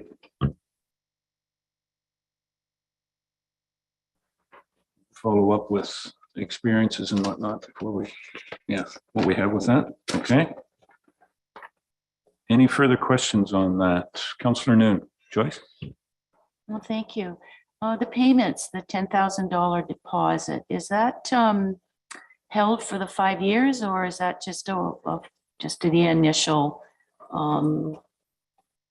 startup, and that it kind of is the municipality would at some point have that cash money versus being held for over the 5 years? Thank you. Thank you for the question through you. That $10,000 payment would be used for the 2023 season. So basically upon receival of that payment, it would be held and used against the 2023 ice season fees. So I take it then this is just a one-time, like the continued like 2024 and right up to 28. We don't require that upfront 10,000 each year. Thank you, and through you, that's correct. I think it was wise to establish that working relationship with them, and yeah. They don't have to go on to Karma to get a credit score. That way we're doing it ourselves. Okay. Any further questions on the motion? Call the question. All those in favor? Any opposed? That is carried. Jamie, that's it for bylaws. Very good. New business. We have a notice of motion. Dealing with this is Councillor Townsend. Notice of motion is here. The council directs staff to bring forward a report on changing the second council meeting of the month to a hybrid meeting with a start time at 4 p.m. You got the staff report on this, Jamie? No. It was given, the motion is here. Procedurally, I need somebody to move this, to put it onto the floor. Or, sorry, somebody to second it, because I think Councillor Townsend has already moved it. Do I have a seconder? Councillor Forrester. Very good.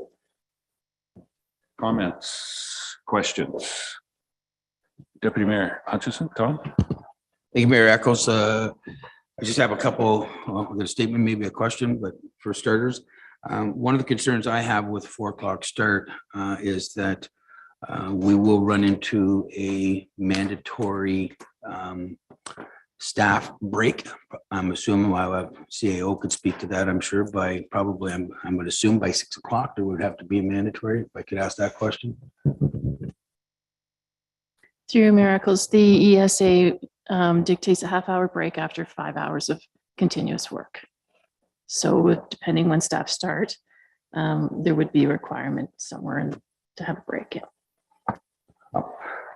Thank you, Madam CAO.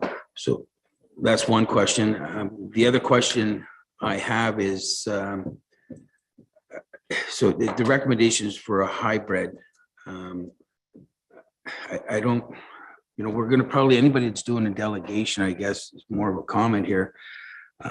My understanding, the way the council was set up, we had a day meeting, and then we had the evening meeting, and it was started at 6 o'clock so that any delegations or presentations could, didn't have to take time off work. They could come in and successfully do it, or anybody want to, you know, watch or participate, they had that option as well. So I don't think we're capturing that 2-hour window of anybody that would want to come. That's one thought. And I guess if I'm looking at this, you know, we're going to start at 4. Why don't we just make it another day meeting and have 2-day meetings? I don't, like, you know, if we're the way we're running, and COVID did set the course for this. I respect that, but it is the way of the future, in my opinion. I think the staff they're quite pleased with the fact that we do have the hybrid, or we did do our evening meeting, if you will, in that virtual format. So I don't see a great benefit to going to 4 o'clock. One would be the staff break, because you know, it's going to hold us up for a little bit. But those are a couple of comments that I have on it. So if we want to change to 4, why don't we just take it straight down to the day meeting and be done with it? So I'll leave it at that for now. Thank you. Further comment, Councillor Shay, Jeff? Thank you. And I agree with Deputy Mayor on some of those points. There's logistical problems with the 4 o'clock start. The staff breaks one. These meetings can theoretically go to up to 4 hours. So that means meeting right through the dinner hour. That seems like another logistical problem.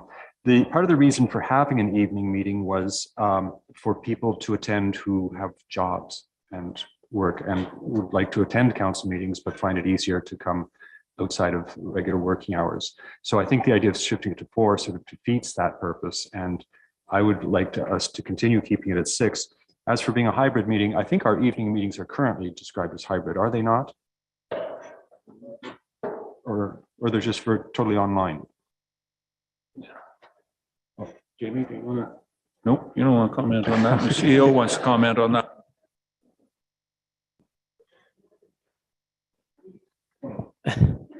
Through Mayor, so as it stands, our daytime meeting is a hybrid meeting.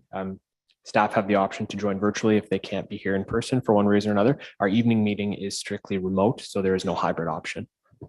Okay, yeah, I'm in favor of keeping the system that we've got now. I think that if staff are attending evening meetings, they're not supposed to have worked a whole day beforehand, but often they do.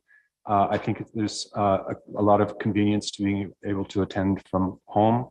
And again, with the public participation, we've seen at the beginning of COVID and throughout that whole time that if meetings are virtual, we have much higher participation than if meetings are in person.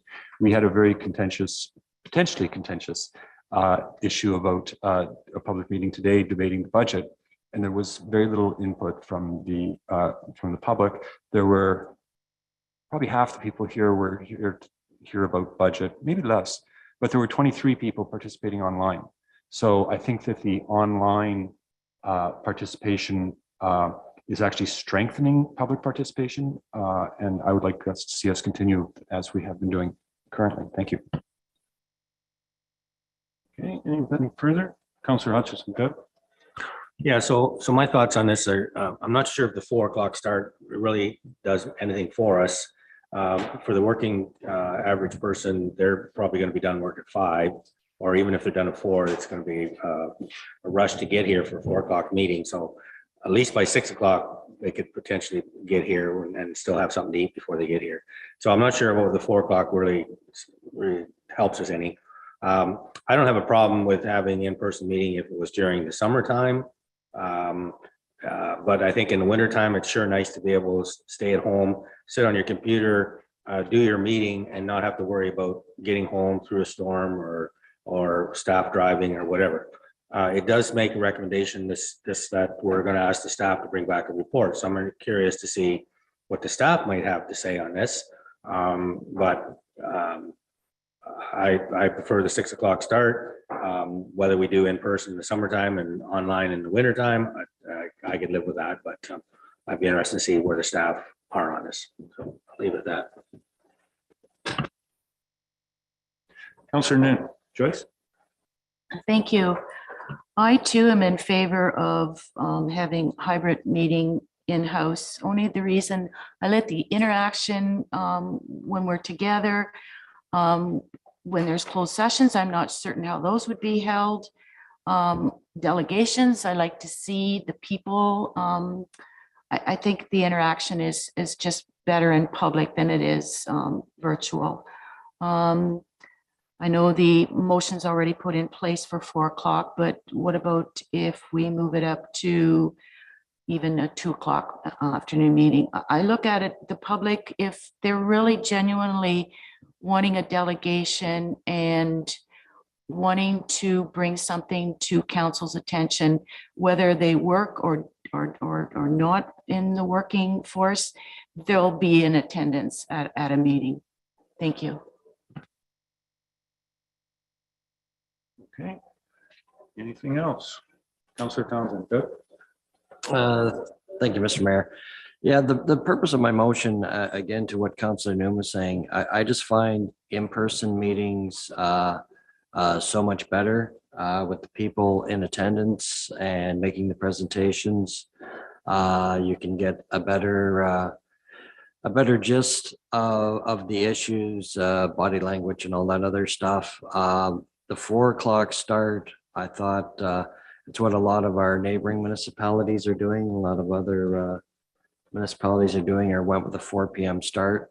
But I would not be opposed to going to a 2 p.m. start either. I mean, that would that accommodates things better and the staff day better. I know to Deputy Mayor Hutchinson, it almost gets us to, well, it is 2-day meetings, a morning one and an afternoon one, but I just feel that we're coming out of COVID now, and although Zoom has been a great tool for people to take in the meetings and everything like that, they can still do that. But I think for the real business of the municipality, I think it's best made around the horseshoe as opposed to squares on a computer screen like the Brady Bunch. So just my thought.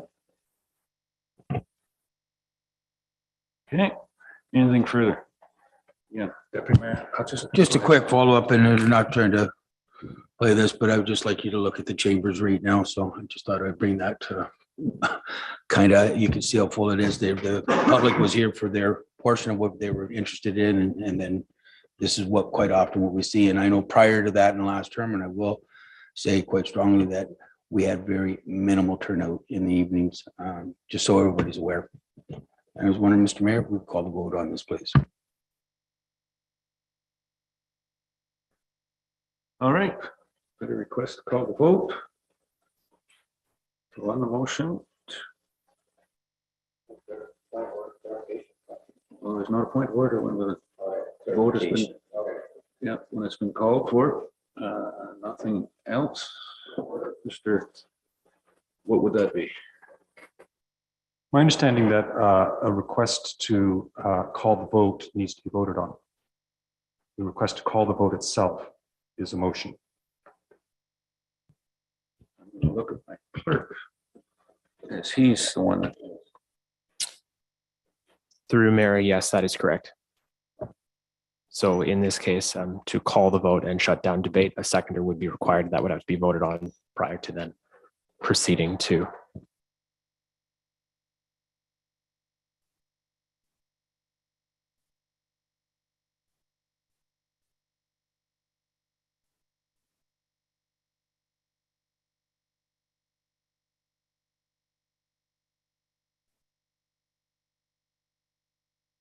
I just wanted to make to clarify what we're voting on here, and that it says that we're voting to have the staff bring back a report on changing the time of the second council meeting. We're not actually voting to change the time. We're just voting to bring a report. Okay, that's all. I just want to clarify that. Thank you.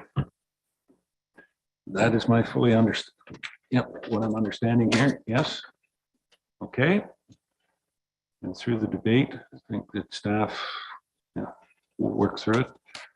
And by the conversation that came from the mover, 2 o'clock or 4 o'clock was the suggested, but it doesn't sound like that. It has to be written around that as well too, just for working on the report.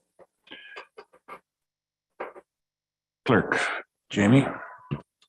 Through Mayor, in the absence of an amendment to this motion directing staff to bring forward a report with start time of 4 p.m., we wouldn't investigate options for a 2 p.m. start time. So if council's wish is to add direction to staff to investigate 2 p.m. as well, then we would need to amend this motion.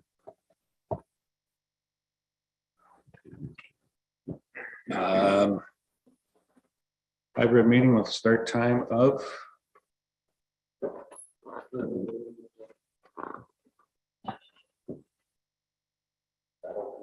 Councillor Townsend is suggesting amendment instead of a strict 4 o'clock start time. I'll look for the right, yeah. I can't make the amendment. Somebody help Mr. Townsend with that wording.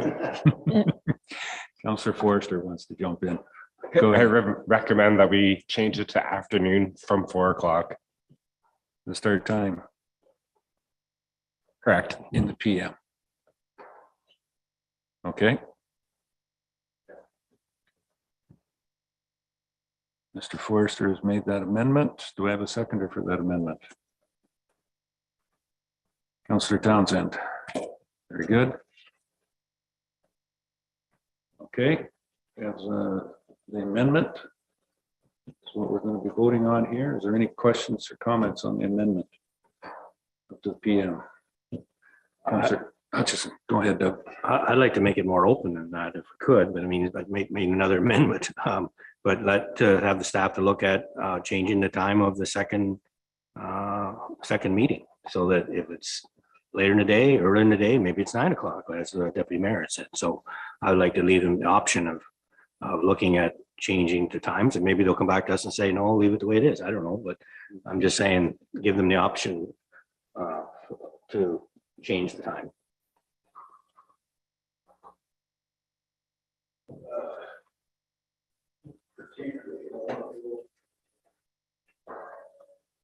I'll go with, Oh, sorry.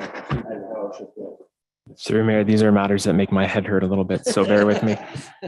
So Councillor Hutchinson, are you requesting to put forward a motion to amend the amendment? Yes. Thank you.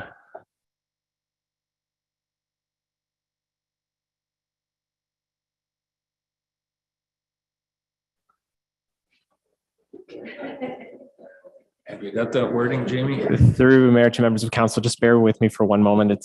This is going to sound a bit repetitive when I do finally read it back to you, so I apologize for that.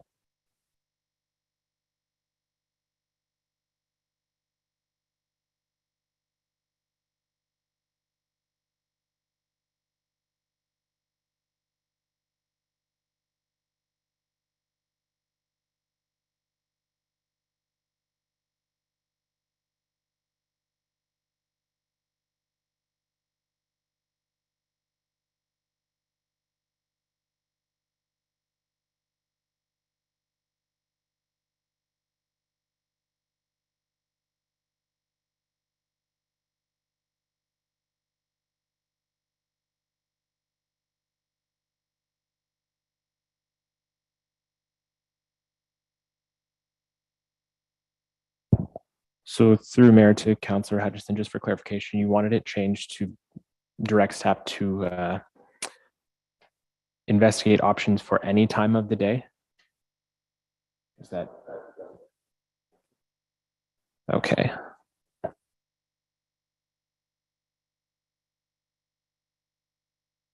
Do we have a seconder for that, the amendment of the amendment? Or does he need one? Yes, that's what. Hutchison? I'll second that, and I won't bring anything else forward. Mayor Eccles. Thank you. I'm not sure I can handle a third one. And I know he can't. Okay. So through Mayor to members of council, and forgive me if I have minced words here, but that the motion to amend the amendment, that the motion to amend be further amended to change afternoon to any time of day. Okay.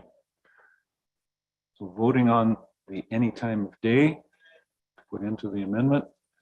Any further discussion on that? Call the question. All those in favor? Any opposed? Declare that the amendment to the amendment carried. Now, the amendment. Through you, Mayor, yes, now the motion would be that the motion be amended to change 4 p.m. to any time of day.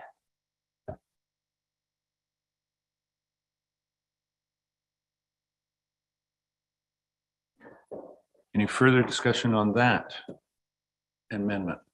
Call the question. All those in favor? That is carried. Declare that one carried. Now, the motion as amended needs to be voted on. Correct. Read the motion as amended. That council directs staff to bring forward a report on changing the second council meeting of the month to a hybrid meeting with a start time of any time of day. Thank you. Everyone's clear on that? Any further discussion on it? Call the question. All those in favor?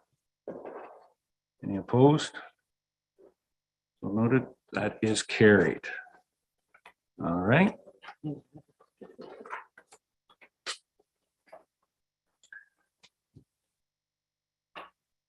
And announcements.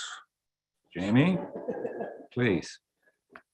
Through you, Mayor, just one more point of clarification. It was brought to my attention that under the bylaws section, one of the bylaws for zoning amendment was misstated. So bylaw number 2023-025, the file number on the agenda states that it's ZA 18 2022.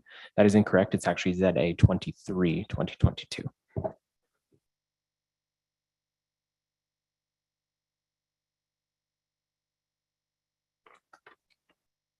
And addressing that can be done. The staff can correct that typo on the bylaw. Thank you. Prior to signing. It was just a typo, nothing more than that. All right. Okay, it doesn't change the intent at all. Very good. That's unless there is any other announcements. Councillor Noon. Joyce? Just for clarification with the clerk, there is already a bylaw 2023-023 council remuneration bylaw. Through Mayor to Councillor Noon, that's yes, that's true. However, this was specifically referring to the file number, not the bylaw number. The bylaw number for that file is correct. It's just the file number. So instead of being ZA 18 2022, it should be ZA 23 2022. Thank you.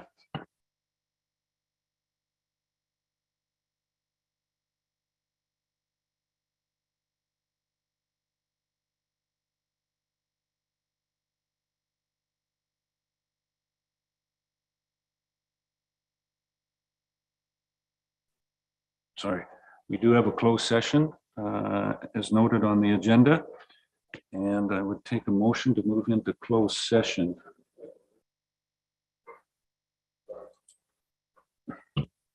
Point of order. Before we move into closed session, I'd like to ask for a break for a few minutes to look over the agenda before we go into closed session, since we've just received it during this meeting, right? Yeah, recess. A recess. We've been here for more than a little while, so we'll recess until, what have we got?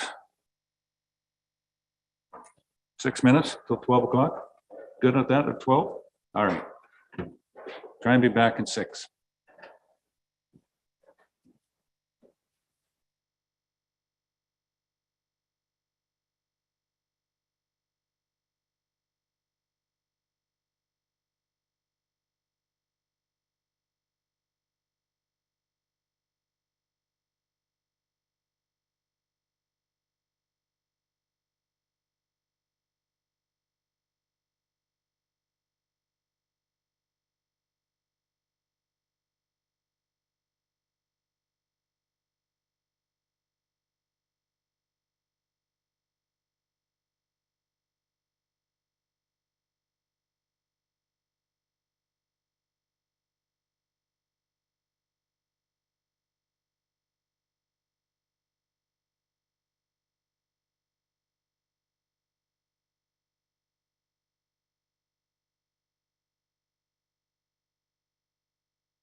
Anyways, call the meeting back to order.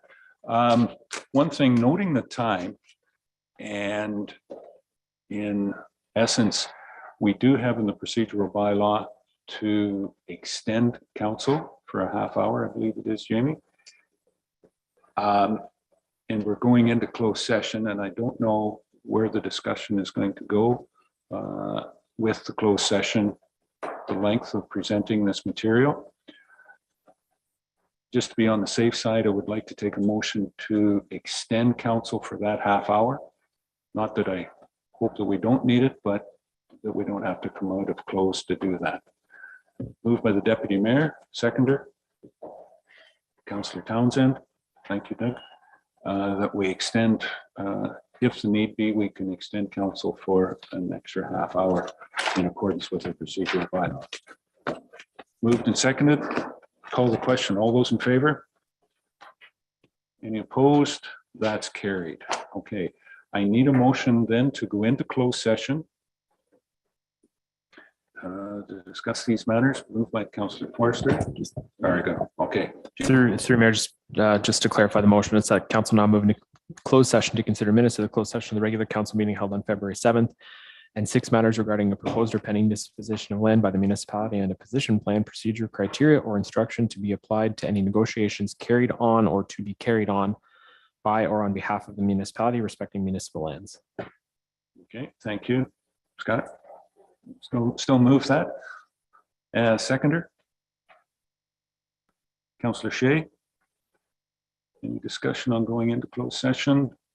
Call the question. All those in favor? That is carried. All staff are fine staying, Madam CEO?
Until I get the mic on. Welcome back, everyone. We're back to open session. Closed session is closed at 1:08.